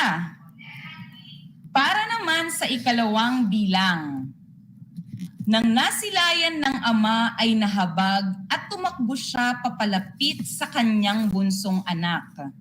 Nang nasilayan ng ama ay nahabag at tumakbo siya papalapit sa kanyang bunsong anak. Ang salitang nakadiin ay nahabag. A. Natuwa. B. Nainis. C. Nagalit. O letter D. Naawa. Kung ang inyong sagot ay letter D, naawa, napakahusay ng bawat isa. Para naman sa ikatlong bilang, sinabi ng ama sa kanyang mga alipin, dalhin ninyo rito ang pinakamagandang kasuotan at isuot ninyo sa kanya. Ang salitang nakadiin ay alipin. A. Kapatid. B. Katulong. Letter C. Kapitbahay. O letter D. Katrabaho. Kung ang inyong sagot ay letter B. Katulong, tama ka. Para naman sa susunod na bilang, ang kapatid mong ito ay patay na at muling nabuhay. Siya'y nawala ngunit nasumpungan. Ang salitang nakadiin ay nasumpungan. Letter A, nakita. Letter B, nawala. Letter C, naglakbay. O letter D, nabuhay. Ang tamang sagot ay letter A, nakita. At huling bilang, mababasa sa Biblia na ang alibughang anak ay bumalik sa naghihintay niyang ama. Ang salitang nakadiin ay alibugha. A. Mapagmahal. B. Masigasig. Letter C. Mapaglustay. O letter D. Mapagmalaki. Ang tamang sagot ay letter C. Mapaglustay. Palakpakan ninyo ang inyong mga sarili. Naway nakadagdag sa inyong talasalitaan ang mga salitang hinanapan natin ng kasing kahulugan. Ngayon, handa na ba kayo sa ating tatalakaying parabola? Kung ganoon, simulan na natin. Ang alibughang anak. May isang lalaking may 2 anak na kapwa lalaki. Isang araw, kinausap siya ng bunsong anak. Ama, ibigay na po ninyo sa akin ang partikot mamanahin. At ibinahagi ng ama sa 2 anak ang kanyang ari-arian. Lumipas ang ilang araw, pagkatipon ng lahat ng sa kanya, ang nakababatang anak na lalaki ay umalis. Nagtungo siya sa isang malayong lupain at doon nilustay ang minanang ari-arian. Siya ay namuhay ng magulong pamumuhay. Ngunit nang magugol na niya ang lahat, nagkaroon ng isang matinding taggutom sa lupaing iyon at nagsimula siyang mga ilangan. Dahil dito, siya'y nagpunta sa bukid upang mag-alaga ng baboy. Ibig sana niyang punan ang kanyang pagkain kahit mga bungang kahoy na ipinakakain sa mga baboy. Ngunit walang magbigay sa kanya. Nang mapag-isip-isip niya ang kanyang ginawa, nasabi niya sa kanyang sarili, "Ang mga alila ng aking ama ay may sapat na pagkain at lumabis pa. Samantalang ako'y namamatay sa gutom dito. Babalik ako sa kanya at sasabihin ko, Ama, nagkasala po ako sa Diyos at sa inyo. Hindi na po ako karapat-dapat na tawagin ninyong anak. Ibilang na lamang ninyo ako sa isa sa inyong mga alila." At noon di, naghanda siya at bumalik sa kanyang ama. Sa pagtayo niya, pumunta siya sa kanyang ama. Ngunit malayo pa siya ay nakita na siya ng kanyang ama at ito ay nahabag sa kanya. Ang ama ay tumakbo at niyakap at hinagkan siya. Sinabi ng anak sa kanya, "Ama, nagkasala ako laban sa langit at sa inyong paningin. Hindi ako karapat-dapat na tawaging anak mo." Gayunman, sinabi ng ama sa kanyang mga alipin, "Dalhin ninyo ang pinakamainam na kasuotan at isuot ninyo sa kanya. Magbigay kayo ng singsing para sa kanyang kamay at paniyapak para sa kanyang mga paa. Magdala kayo ng pinatabang guya at katayin ito. Tayo ay kakain at magsaya. Ito ay sapagkat ang anak kong ito ay namatay at muling nabuhay. Siya ay nawala at natagpuan." Sila ay nagsimulang magsaya. At ang nakakatanda niyang anak ay nasa bukid. Nang siya ay dumarating at malapit na sa bahay, nakarinig siya ng tugtugin at sayawan. Tinawag niya ang isa sa kanyang mga lingkod. Tinanong niya kung ano ang ibig sabihin ng nakikita niya. Sinabi ng lingkod sa kanya, "Dumating ang kapatid mo. Nagpakatay ng pinatabang guya ang iyong ama sapagkat ang kapatid mo ay natanggap niyang ligtas at malusog." Nagalit siya at sumagot siya sa kanyang ama. Sinabi niya, "Narito, naglingkod ako sa iyo ng maraming taon. Kahit minsan ay hindi ako sumalangsang sa iyong utos. Kahit minsan ay hindi mo ako binigyan ng maliit na kambing upang makapagsaya akong kasama ng aking mga kaibigan. Nang dumating itong anak mo, nagpakatay ka para sa kanya ng pinatabang guya. Siya ang nag-aksaya ng iyong kabuhayan kasama ng mga patutot." Sinabi ng ama sa kanya, "Anak, lagi kitang kasama at lahat ng akin ay sa iyo. Ang magsaya at magalak ay kailangan sapagkat ang kapatid mong ito ay namatay at muling nabuhay. Siya ay nawala, ngunit nasumpungan." Nagustuhan niyo ba ang napakinggang parabola? Napakagaling! Napakagandang pagnilayan natin ang mga maaaring mapulot na aral mula rito. Ang alibughang anak ay isang ilustrasyon na itinuro ni Jesus at mababasa natin ito sa aklat ng Lucas Kapitulo 15, versikulo 11 hanggang 32. Ang maawaing ama ay ilustrasyong lumalarawan sa mapagmahal nating Diyos. Ang anak na humihingi ng mana at lumustay nito ay tumutukoy sa mga humiwalay sa Diyos. Para silang naglalakbay sa isang malayong lupain, ang buhay na walang patnubay ng Diyos. Pero ang iba sa kanila ay nagsisi at nagsikap na bumalik sa Diyos at buong pusong tinanggap at pinatawad. Nais iukilkil sa atin ng parabolang ito na maging mapagpatawad sa mga nagkamali at nagsisisi. Dagdag pa, Ang mga humiwalay sa Diyos ay maaaring tanggapin muli kung nagpapakita ng taos-pusong pagsisisi at pagsisikap na makabalik. Dumako naman tayo sa tanong na, nangyayari ba sa totoong buhay ang mga pangyayari sa parabola?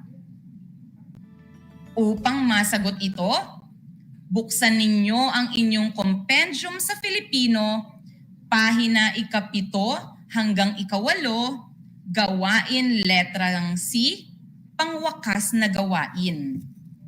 Mula sa gawain, narito ang 5 pangyayari mula sa tinalakay na parabola.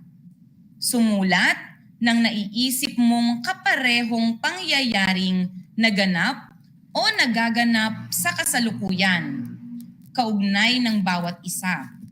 Maaaring ito ay personal mong nasaksihan o isang pangyayaring iyong nabalitaan, nabasa o napanood.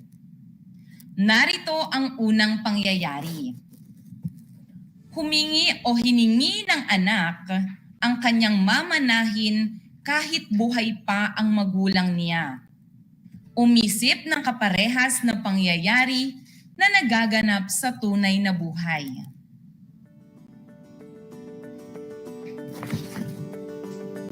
Ikalawang pangyayari. Nilustay ng anak ang kanyang minana sa hindi wastong pamumuhay. Umisip muli ng kaparehas na pangyayaring nagaganap sa tunay na buhay. Ikatlong pangyayari. Nang maghirap ang anak ay namasukan ito bilang alila. Kaparehas na pangyayari na inyong nasaksihan sa tunay na buhay.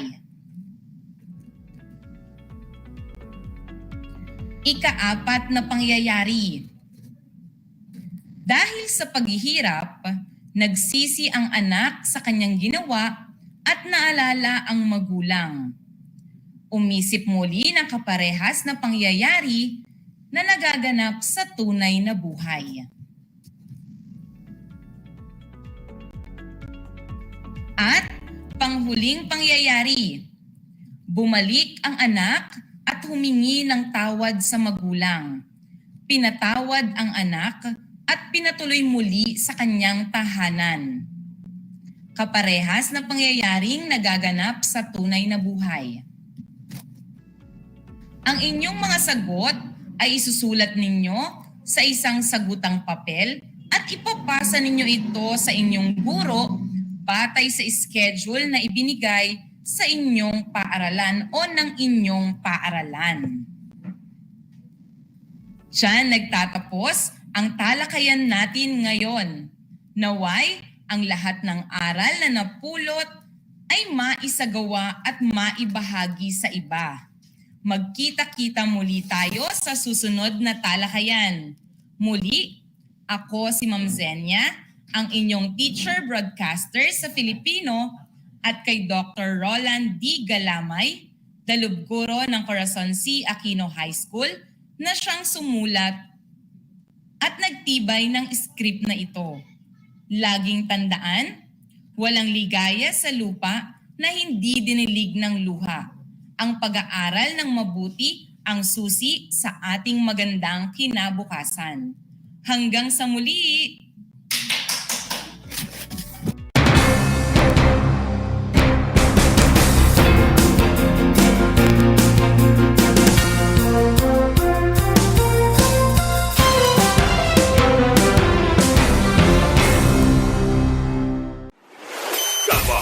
Radyo Pilipino. Impormasyong may kalidad. Serbisyong may halaga. Saan mang bahagi ng Pilipinas. On air. Saan mang bahagi ng mundo. Online. Ano mang uri ng pamumuhay. Kasama. Katuwang. Kapinoy. Kabahagi mo. Radyo Pilipino. Radyo Pilipino. Gutom ka ba sa impormasyon? May namiss ka bang subject at leksyon? Gusto mo bang alalahanin ang nakaraan? o dagdagan ang iyong kaalaman? Lahat yan alamin natin because the Professor is in. Professor on air and online. Kasama si Professor Willie Perez. Isang oras na kaalaman, isang oras na makabuluhan. Professor on air. Mamangha at tumawa sa mga tips at trivia. Sa gabay at tanong, sagot ka rin niya. Professor on air and online. Kasama si Professor Willie Perez. Tuwing Sabado, alas 10 hanggang alas 11 ng umaga. Mapapakinggan sa Radyo Pilipino at mapapanood sa RTV Tarlac Channel 26. Professor on air. Nais mo bang magpabakuna? Alam mo bang may mga tinatawag na priority eligible groups? Sa bawat priority group, may mga sektor na nakahanay. Kung ikaw ay kabilang dito, wag nang magdalawang isip pa. Halina't magpabakuna na. Simula Hunyo, sisimula na ang pag-roll out ng mga bakuna sa A5 group o ang mga nabibilang sa indigent population. Ito ay ang mga kabilang sa mahihirap na populasyon base sa listahan ng National Household Targeting System for Poverty Reduction o NHTSPR o iba pang verification mechanisms ng local government units. Kaya kung ikaw ay nabibilang sa grupo na ito, tumawag o makipag-ugnayan sa inyong LGU upang malaman ang mga detalye tungkol sa inyong vaccination program katulad ng petsa, oras at lugar kung saan ka magpapabakuna. Humingi ng medical clearance sa inyong doktor kung ikaw ay may autoimmune disease, HIV, cancer, malignancy, dumaan sa organ transplant, kasalukuyang dumadaan sa steroid treatment o nakaratay sa higaan. Huwag kalimutan ang iyong proof of eligibility o mga dokumentong nagpapatunay na ikaw ay kasama sa priority group na ito. Huwag din kalimutang dalhin ang iyong government ID, pati na ang face mask, face shield, sanitizer at ballpen bago ang iyong vaccination. At paalala, pagkatapos ng pagbabakuna, huwag mag-atubiling magtanong na makaragdagang impormasyon tungkol sa bakuna na ginamit sa iyo. Hingin at itago ang contact information ng personnel na tatawagan kung sakaling ikaw ay makaramdam ng seryosong side effects. Huwag ring kalimutan ang vaccination card at alamin ang petsa ng iyong second dose ng pagbabakuna. Higit sa lahat, ugaliin pa ring sundin ang minimum public health standards tulad ng wastong paghuhugas ng kamay, pagpapanatili ng safe physical distancing at pagsusuot ng face mask at face shield. Ano pang hinihintay mo? Tara na sa Vida Vaccination!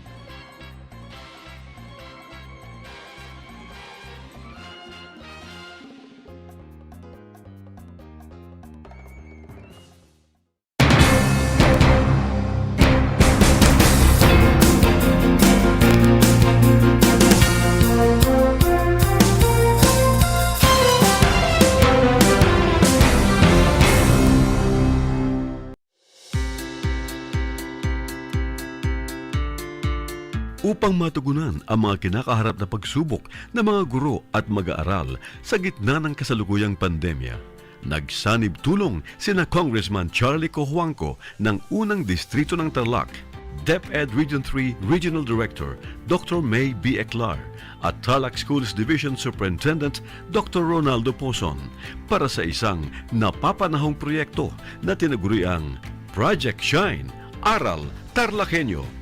Ang mga mag-aaral ng Grade 4 at Grade 5, ganon din ang Grades 8 and 9 sa buong probinsya ng Tarlac, kasalukuyang sumasailalim sa radio-based instruction. Katuwang ang himpilang DZTZ 828 kHz AM at RTV Tarlac, Channel 26. Ang Tarlac po nangunguna po ngayon pagdating po sa radio-based instruction. Marami pong humahanga sa atin. I'm very happy this station, itong DCTC, could reach the whole of Region 3. Hindi natin alam, we are contributing. We are creating a very big dent in the history of Philippine education. And I am proud. I am here in Tarlac. This is the noble cause of education in which you and I, without you knowing it, we are bound to do.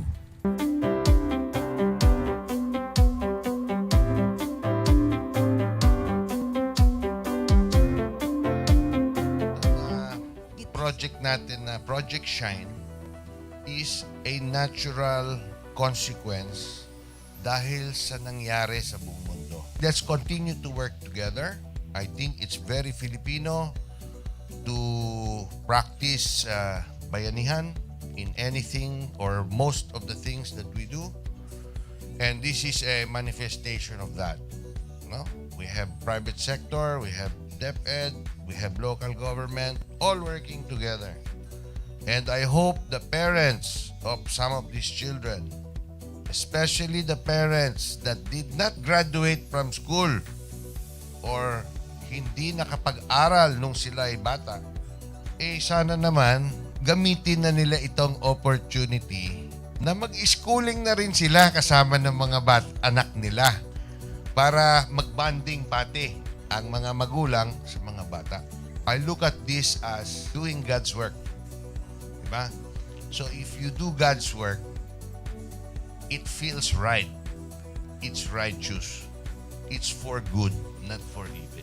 Good morning and happy learning, grade 4.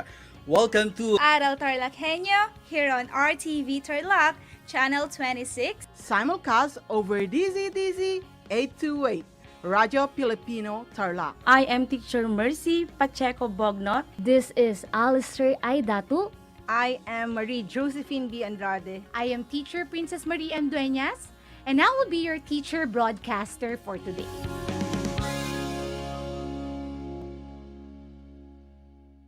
Alam niyo ba na ang gitnang Luzon ay tinaguri ang banga ng bigas ng bayan at kamalig ng palay ng Pilipinas dahil dito nagbumula ang malaking produksyon ng bigas sa ating bansa. Ito ay binubuo ng mga lalawigan ng Aurora, Bataan, Pampanga, Nueva Ecija, Zambales at Tarlac. Ugaliin nating manood ng Aral TarlakHenyo Lunes hanggang Biyernes alas 8:30 ng umaga hanggang alas 5:30 ng hapon. Ako si Binibining Pia Isrin Capiral, ang inyong teacher broadcaster sa Araling Panlipunan dito sa Project Shine Aral TarlakHenyo.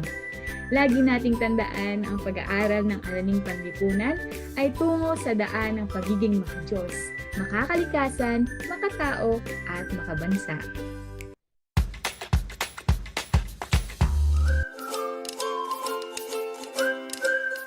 Alam niyo ba na ang jeep ay ang pinakasikat na uri ng transportasyon sa Pilipinas?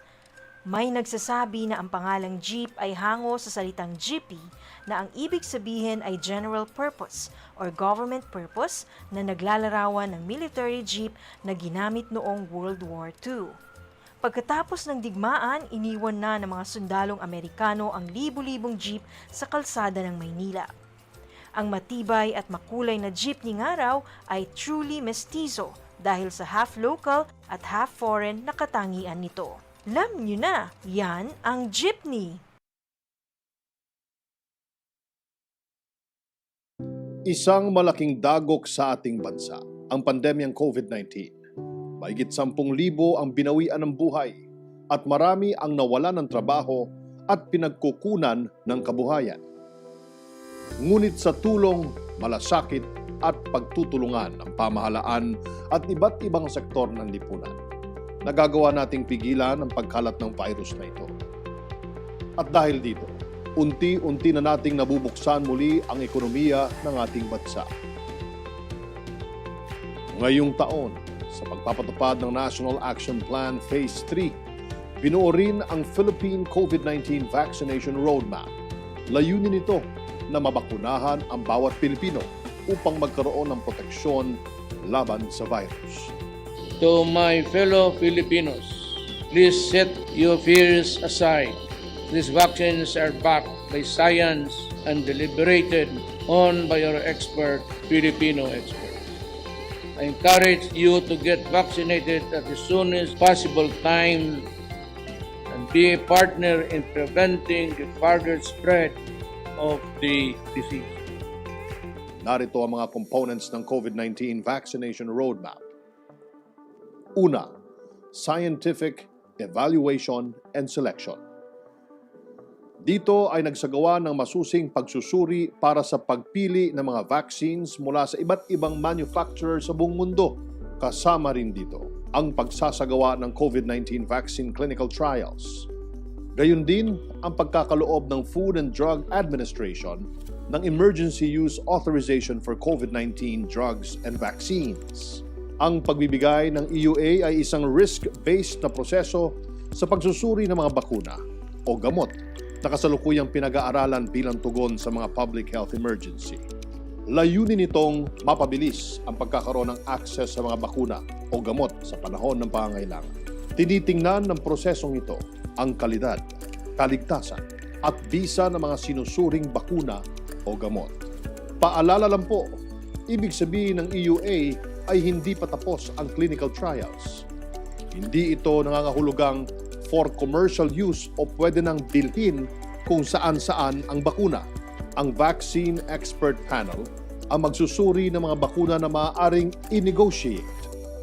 Kapag ang bakuna ay pumasa sa criteria ng VEP, mag-a-apply ang vaccine developer para sa EUA approval.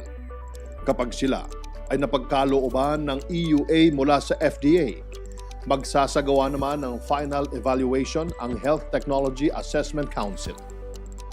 Narito ang mga batayang gamit ng VEP sa pagsusuri ng mga COVID-19 vaccines. At ito naman ang evaluation framework for COVID-19 vaccines under Emergency Use Authorization ng HTAC. Pangalawa, diplomatic negotiation and engagement. Makikipag-ugnayan ang iba't ibang ahensya ng gobyerno tulad ng Department of Foreign Affairs at Department of Finance sa ibang mga bansa, pharmaceutical companies, at iba pang organisasyon kaugnay sa vaccine development at evaluation. Malinaw po na ang hangarin ni Pangulong Duterte ay libre para sa lahat ang anumang COVID-19 vaccine. Pangatlo, procurement and financing. Iba-iba ang pagkukuhanan ng pondo na gagamitin. Kabilang dito ang multilateral at bilateral agreements, domestic government financial institutions, at bilateral negotiations para sa pambili ng logistics para sa vaccination deployment. Gagamitin ng General Appropriations Act. Narito ang inilaang budget para sa vaccination program. Pang-apat, shipment and storage.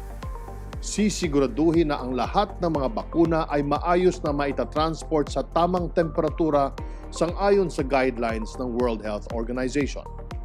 Kasama rito ang pagsasagawa ng vaccine cold chain at logistics management kung saan nasisiguro ang kalidad ng bawat bakuna mula sa sandaling ito ay nagawa hanggang sa maipamahagi na sa mga mamamayan.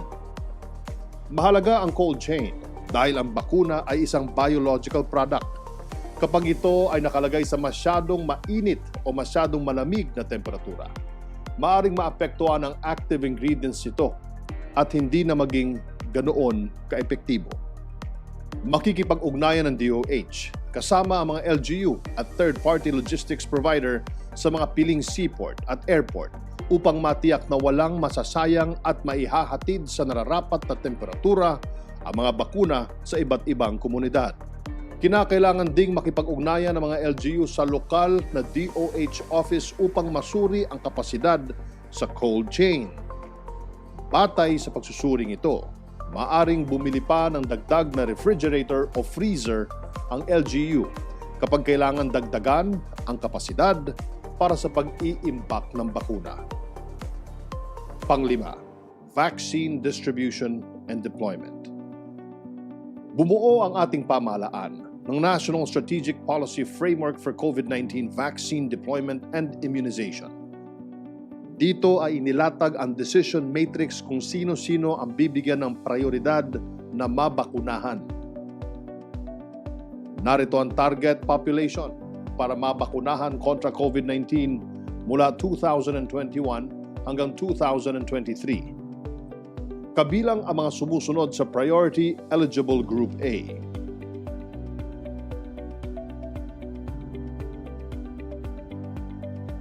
Kabilang naman sa Priority Eligible Group B ang mga sumusunod.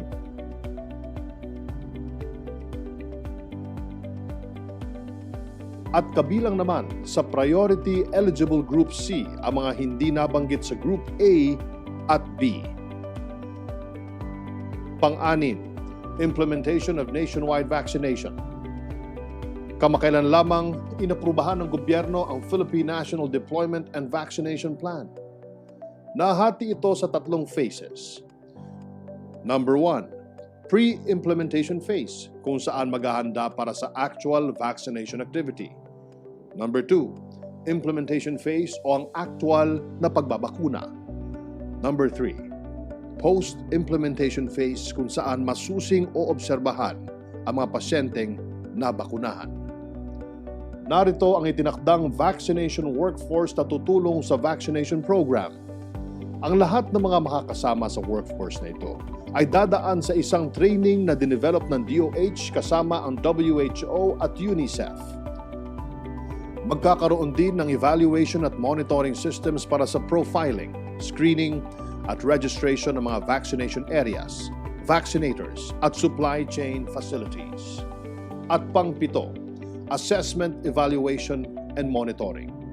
Dito ay imomonitor ang kinalabasan ng COVID-19 vaccination program. Magsisimula ito pagkatapos isagawa ang pinakaunang pagbabakuna. Mayroon itong 2 components. Una, ang adverse events following immunization at pangalawa, ang surveillance and response at pharmacovigilance. Itinuturing ng WHO ang AEFI bilang isang untoward medical occurrence, kasunod ng immunization at hindi sa lahat ng oras ay may kaugnayan sa ginawang pagbabakuna. Masusing iimbestigahan ng mga ito para malaman kung dahil sa pagbabakuna o coincidence lamang. Kabilang sa surveillance ng AEFI ang mga sumusunod.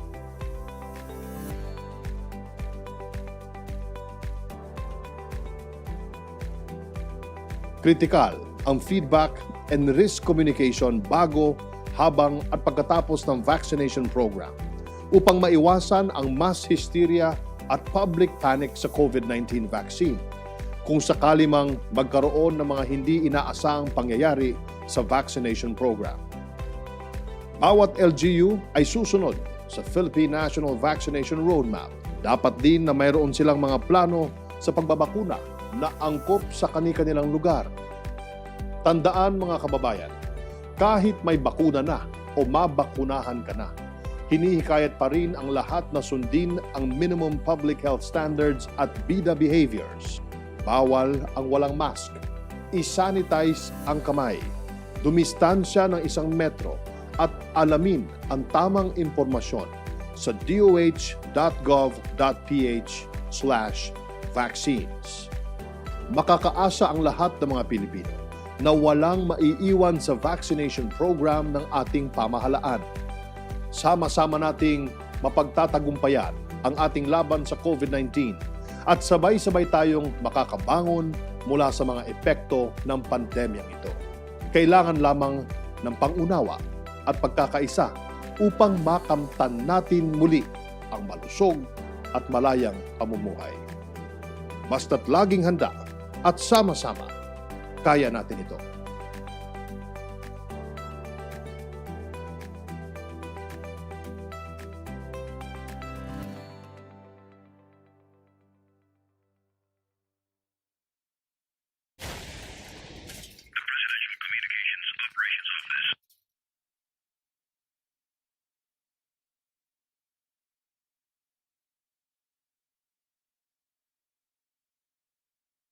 Nais mo bang magpabakuna?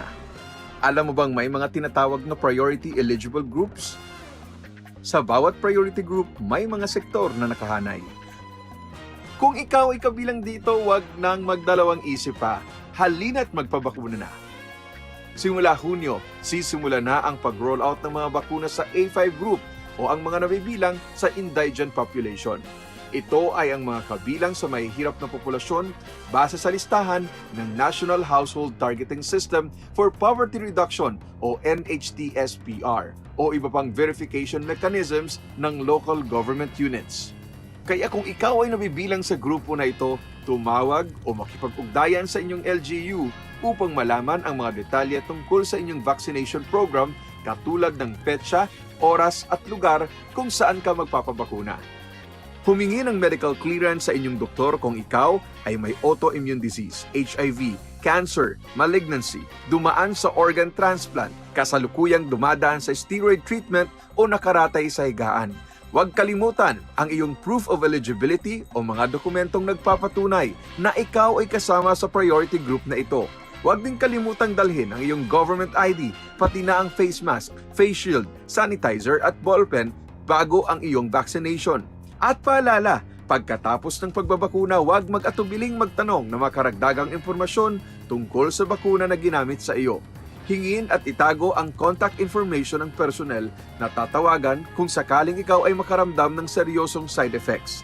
Huwag rin kalimutan ang vaccination card at alamin ang petsa ng iyong second dose ng pagbabakuna. Higit sa lahat, ugaliin pa rin sundin ang minimum public health standards tulad ng wastong paghuhugas ng kamay, pagpapanatili ng safe physical distancing at pagsusuot ng face mask at face shield. Ano pang hinihintay mo?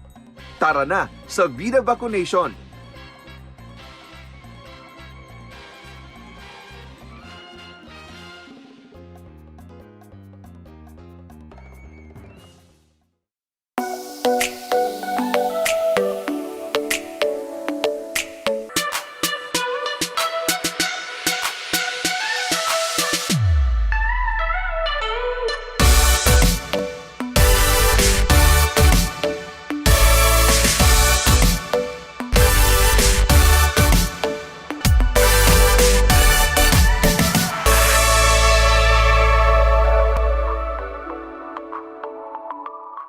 The word boondocks, which is now part of the English Language Dictionary and Vocabulary, comes from the Tagalog word bundok, meaning mountain.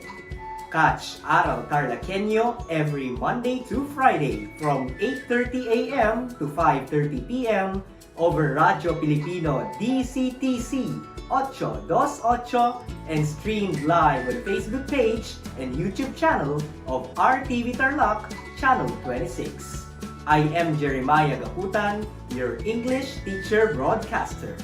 Let's learn English together only here on Aral TarlakHenyo.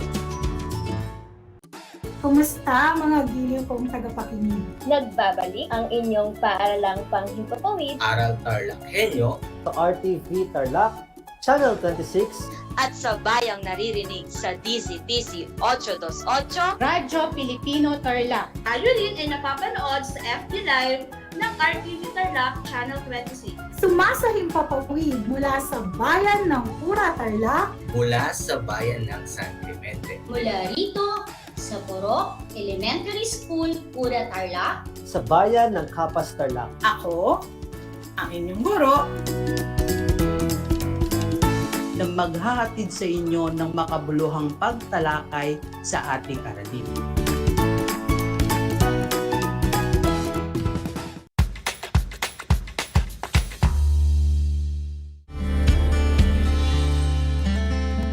Alam niyo ba na ang Pilipinas ay mayroong 7,641 islands? Mula sa bilang na 7,107 islands, nadagdagan ito ng 534 na isla noong 2017. Tanging 2,000 lamang sa mga islang ito ang natitirhan. Alam niyo na! Yan ang mga isla sa Pilipinas.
How are you today? Hello, everyone. Hello, learners of Tarlac. Good morning, Math Talino Grade 4 learners! Welcome to Aral TarlakHenyo here on RTV Tarlac Channel 26. Simulcast over DCTC Radio Filipino Tarlac.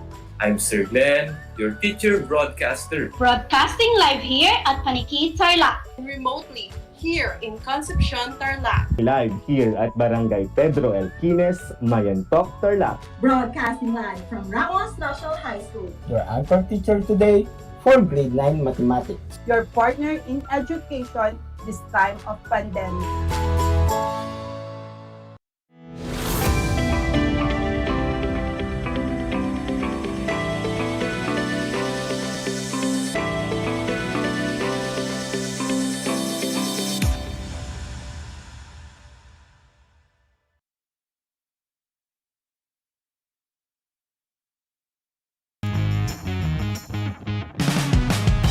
Back. This is Sir Z, your teacher broadcaster. Magandang araw mga kapantas!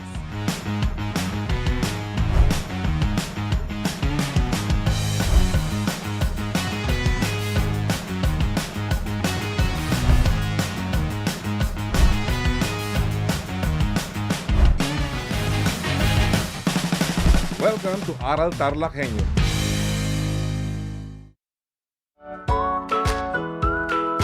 How are you today? Hello, everyone. Hello, learners of Tarlac. Good morning, Math Talino Grade 4 learners! Welcome to Aral TarlakHenyo here on RTV Tarlac Channel 26. Simulcast over DCTC Radio Filipino Tarlac. I'm Sir Glenn, your teacher broadcaster. Broadcasting live here at Paniki Tarlac. Remotely here in Concepcion, Tarlac. Live here at Barangay Pedro Elquines, Mayantok, Tarlac. Broadcasting live from Ramos National High School. Your anchor teacher today for grade 9 mathematics. Your partner in education this time of pandemic.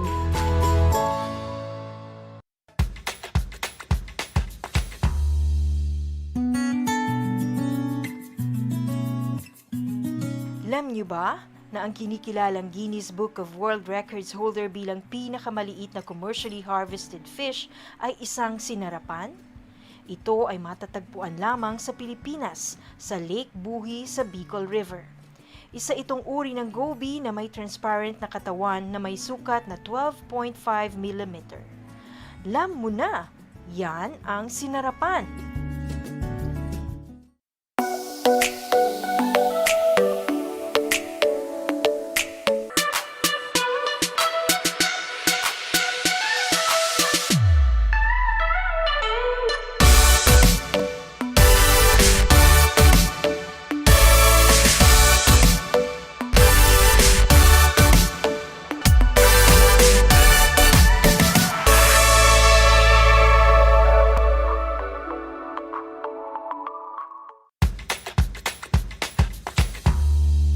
Alam niyo ba na ang whale shark ay hindi isang whale? Ang whale shark o butanding ay kinikilalang world's largest fish at tinatawag gentle giants. May sukat itong 12 meters. Maliliit ang ngipin ng butanding, kaya naman planktons o maliliit na hipon at isda lang ang kaya nilang kainin. Simula noong 2011, marami nang nahumaling mag-whale shark watching sa Oslo, Cebu. Alam niyo na, yan ang whale shark!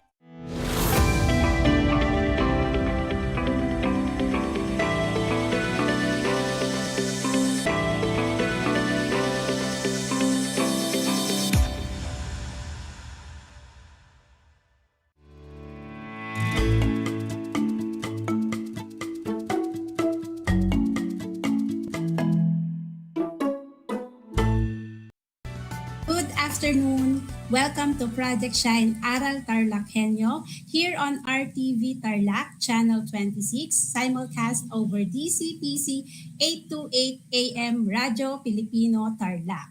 And we are also seen by Coverage Channel 100 and RTV Channel 26 FB Live. This is Annabel sa Kalamitao Mamaradlo from Malwak Elementary School, Moncada North District, your school head broadcaster in this special segment. For today's OSDS Hour, with our guest, the no less than Miss Maria Selena L. Vega, ASDS. And in this episode, we are going to talk about progressive implementation of the expansion phase of limited face-to-face classes. Good afternoon, Ma'am Selena. Welcome po to OSDS Hour. Thank you po, Ma'am Selena, for the opportunity na makasama ko po kayong muli para sa hapong ito. Ito po ay aking ikinagagalak at ikinararangal. Ma'am, may lumabas pong regional memo with regards po sa mga schools to participate in the progressive implementation of the expansion phase of limited face-to-face classes. Maaari niyo po bang ibahagi sa amin ang mahalagang detalye patungkol po sa regional memo na ito, ma'am? Una sa lahat, magandang hapon, Ma'am Annabel. Akin ang karangalan at akin din ang kagalakan sa hapong ito na muli kayo ay aking makasama, no, at makapagbigay ng detalye tungkol sa kung ano yung tinatanong mo kung ano yung tungkol sa memorandum, regional memorandum, at kung sino ang mga nakasama sa ating division, no? At gusto ko munang batiin lahat ng mga nakikinig sa ating DZTC 828 at sa ating RTV Channel 26 na nanonood sa RTV Channel 26, no? Muli ako po ay bumabati sa inyo ng isang napakagandang hapon sa ngalan po ng ating tagapamanihala na si Dr. Ronaldo Pozon at ang aking kapatid at kapartner na si ASDS Arman Kapili, pati na rin po yung ating dalawang hepe. No? So, ang nilalaman po ng memorandum na ito ay patungkol po doon sa expansion ng ating limited face-to-face. No po?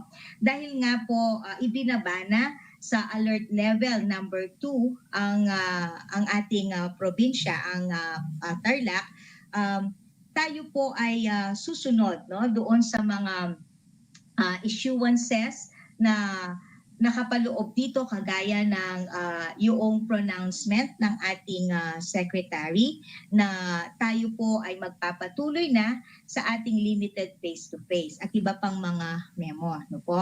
At kasabay ng nilalaman din po ng memorandum na ito kung papaano po natin ipapatupad ang limited face-to-face sa pamamagitan po nakapaloob po doon yung mga guidelines at yung mga compliance natin doon sa sinasabi nilang SSAT or School Safety Assessment Tool. Alam na mo yan, yes, Ma'am Annabel. No, oo. So,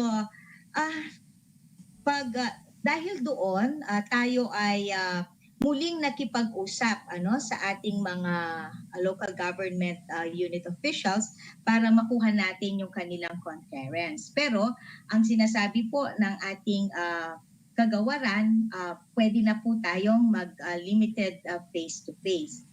No, Ma'am Annabel. So yun po ang nilalaman ng memorandum na yun na nagsasabi sa atin na tayo po, once na we were validated by the composite team, tayo po ay maaari ng mag-conduct ng limited face-to-face. Mamaya siguro ibabalita ko kung ano yung mga schools na napuntahan namin at kung gaano kahanda ang ating mga schools na napuntahan, no, Ma'am Annabel? Yes po. In this regard po, ma'am, how many schools po ang nag-pursue sa ating division, ma'am, para po sa face-to-face classes? Sa ating division, ang naipatala natin nung una ay 20 schools, no? At subalit ang na-validate natin at nabigyan natin ng go signal na magpatuloy ay mayroon po tayong 16 schools, no po. Ito ay mga paaralan na nagmula sa Herona South, Herona North, San Manuel. Yes po. Paano po, ma'am, yung mga schools na nasa list po pero hindi po nag-pursue? What were the needs to comply po ng mga schools na ito na hindi po nakapag-open today? Iisa-isahin po muli natin yan. Siyempre, una sa lahat, ang composite team po natin ay pupunta ulit sa kanilang paaralan at titignan po yung kanilang compliance doon sa ESSAT, no? Mayroon po tayong indicators na sinusunod doon na may kinalaman sa well-being, na may kinalaman sa teaching learning, may kinalaman din po sa kung halimbawa ilan na yung na-vaccine sa ating mga mag-aaral, no? Yun po ay tinitignan lahat muli at titignan po natin this time, ready na ba ang mga mag-aaral? May parental consent na po ba sila? Ang ating po bang schedule ay nakahanda na? At ang ating physical na aspeto ay nakahanda na po ba? So ang lahat pong yan ay titignan natin at sila ay makakapagpatuloy. Ma'am Annabel, actually po ang total number bukod doon sa sinabi ko na nailista natin sa regional office na 20, mayroon pa pong nag-signify ng intention na more than 50 schools na within third quarter ay magpo-conduct na rin po sila ng limited face-to-face. No? Ganon din ang gagawin namin. Sa katunayan, magsisimula bukas ang ating composite team para sila ay mag-validate muli sa mga eskwelahang ito. Mula sa Cluster 1 and Cluster 3, mayroon tayong 38 schools. At sa Cluster 2 at Cluster 4, mayroon tayong 29 schools. Napakarami. Dahil nakikita na ng ating mga paaralan, ng ating mga magulang, ng ating mga mag-aaral na pwede na, no? Pwede na. So, ibabalidate natin yan at malalaman natin sino ang talagang pwede nang makapagsimula. Staggered basis po tayo. Paghahanda, Ma'am Annabel, ito sa mga darating na panahon na talagang tayo ay papasok na sa mga paaralan. Ayan po. Sa tingin ko po may connection po iyan inyong sinabi para po sa aking susunod na katanungan. What if may mga prepared and willing pong mga eskwelahan na willing pong mag-reopen but not included in the memo? What shall be the action of STO regarding this matter? May mga susunod po bang validation? Division validation? Ganito lang, Ma'am Annabel. Halimbawa, nakita ng principal o school head na halimbawa lang, ginamit ulit niya yung school safety assessment tool. At dahil naghahanda na sila noon, nakita niya na compliant na pala kami doon sa mga indicators stipulated in ESSAT. Pwede po nilang ibalik, pwede po nilang inform ang ating CID chief dahil siya po yung inatasan natin na gumawa ng listahan, para po maisali sa susunod na pagbabalidate namin pagkatapos nitong 57 schools na nabanggit kong bilang kanina. Yes po. So kailangan po namin mag-submit ng letter kay Sir Paulino De Pano po. Kahit ipaalam lang po ninyo sa inyong PSDS at si PSDS po ay para rin po alam ni PSDS na ang school na iyon ay magkakaroon na ng face-to-face. Actually, inaasahan po namin, Ma'am Annabel, na marami po yung magsisignify pa ng intention to conduct face-to-face pagkatapos nung matagumpay na pagbubukas natin or pag-i-implement natin ng limited face-to-face kanina. Yes po, ma'am. Totoo po yan. Kailan po kaya magkakaroon po ng new batch of schools na mag-face-to-face? Once na nakapag-validate kami, i-arrange na namin yung schedule. It could be 2 weeks after this, after the third quarter. No? Titignan natin. Basta we will be announcing the schedule through a memorandum. Yes, ma'am. Ma'am, sa pag-ikot niyo po ngayong araw para po sa mga schools na nag-implement na po at nag-open po para sa face-to-face classes, what are the TAs you provide po to the schools? Alam mo, natutuwa kami kasi kasama namin kaninang umaga si Director, Regional Director May Eclar. Yes, at siya ay tuwang-tuwa at kinokongratulate niya yung mga punong guro sa mga napuntahan namin, lalo na kaninang umaga sa Corona South Central Elementary School, sa Irona North Central, sa Gabaldon, sa Kulubot, sa Apsayan, nakita niya. At sabi nga po ni Ma'am Rose Ibarra, yung ating supervisor sa region, 2 thumbs up sabi po niya dahil nakita niya na handang-handa po ang ating mga mag-aaral. Ganon din po, napaka-supportive po ng mga magulang, ng mga kapulisan, ng ating local government. Sila po talaga ay makikita mo ang pagkakaisa, no? Makikita mo ang pagkakaisa. Alam mo, Ma'am Annabel, nakapag-join pa rin po tayo kaninang umaga doon sa virtual flag raising po ng Central Office. Ayun ay nag-attend po kami sa Erona Central School, no? At nakasama din po natin ang ating mga nurses, ang ating mga dentist at ang ating medical doctor na si Dr. Len, dahil sila po ay nagbigay din ng orientation patungkol sa pagbabakuna ng ating mga mag-aaral. Dahil may programa si Governor Susan Yap na bibigyang prioridad ang mga mag-aaral na kasama sa limited face-to-face implementation. No? So nakausap din ni Governor Yap ang mga magulang sa Gabaldon Elementary School. Opo, napakagandang balita naman po yan, ma'am. Sa mga kasama naming mga eskwelahan na nakapag-open na po today, sana ay ganun din po kami pagdating po ninyo sa amin. Yun lamang po, ma'am. Ma'am, may nais pa po kayong iwan na mensahe bago po matapos ang episode na ito? Oo. Una sa lahat, nais kong i-congratulate lahat ng mga ng ating lahat ng mga paaralan natin na nagbukas na, nag-implement na ng ating face-to-face, limited face-to-face classes ngayong araw na ito.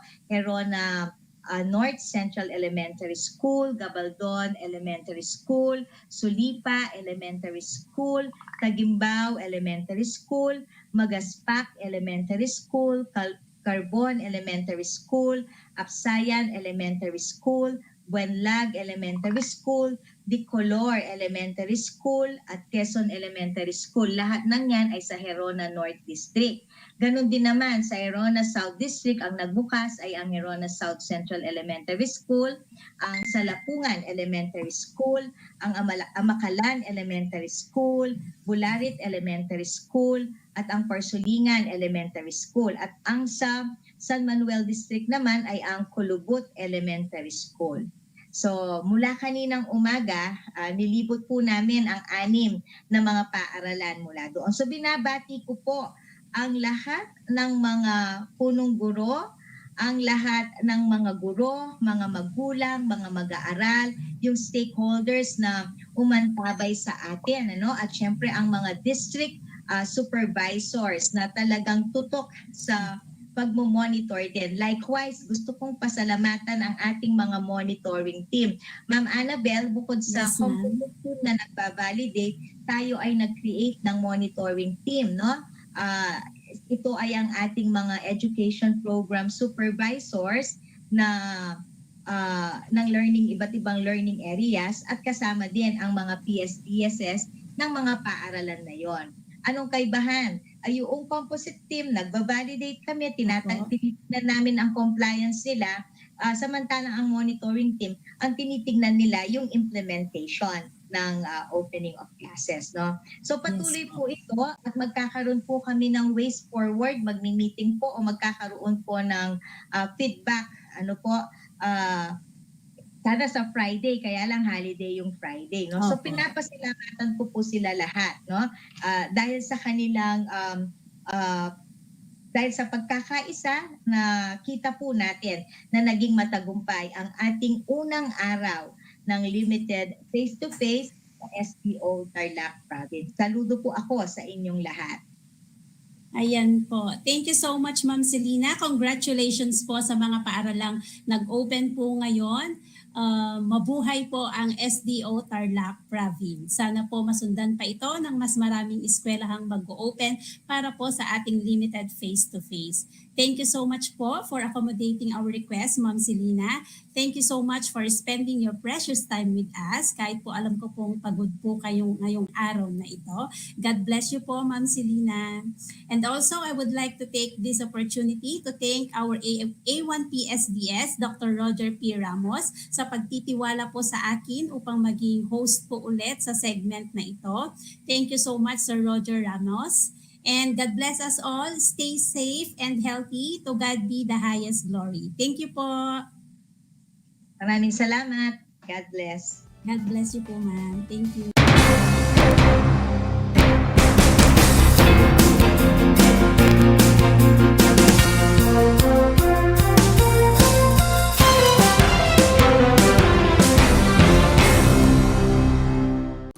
Kumusta mga giliw kong tagapakinig? Nagbabalik ang inyong paaralang panghimpapawid, Aral TarlakHenyo, RTV Tarlac, Channel 26, at sa bayang naririnig sa DZTC 828, Radyo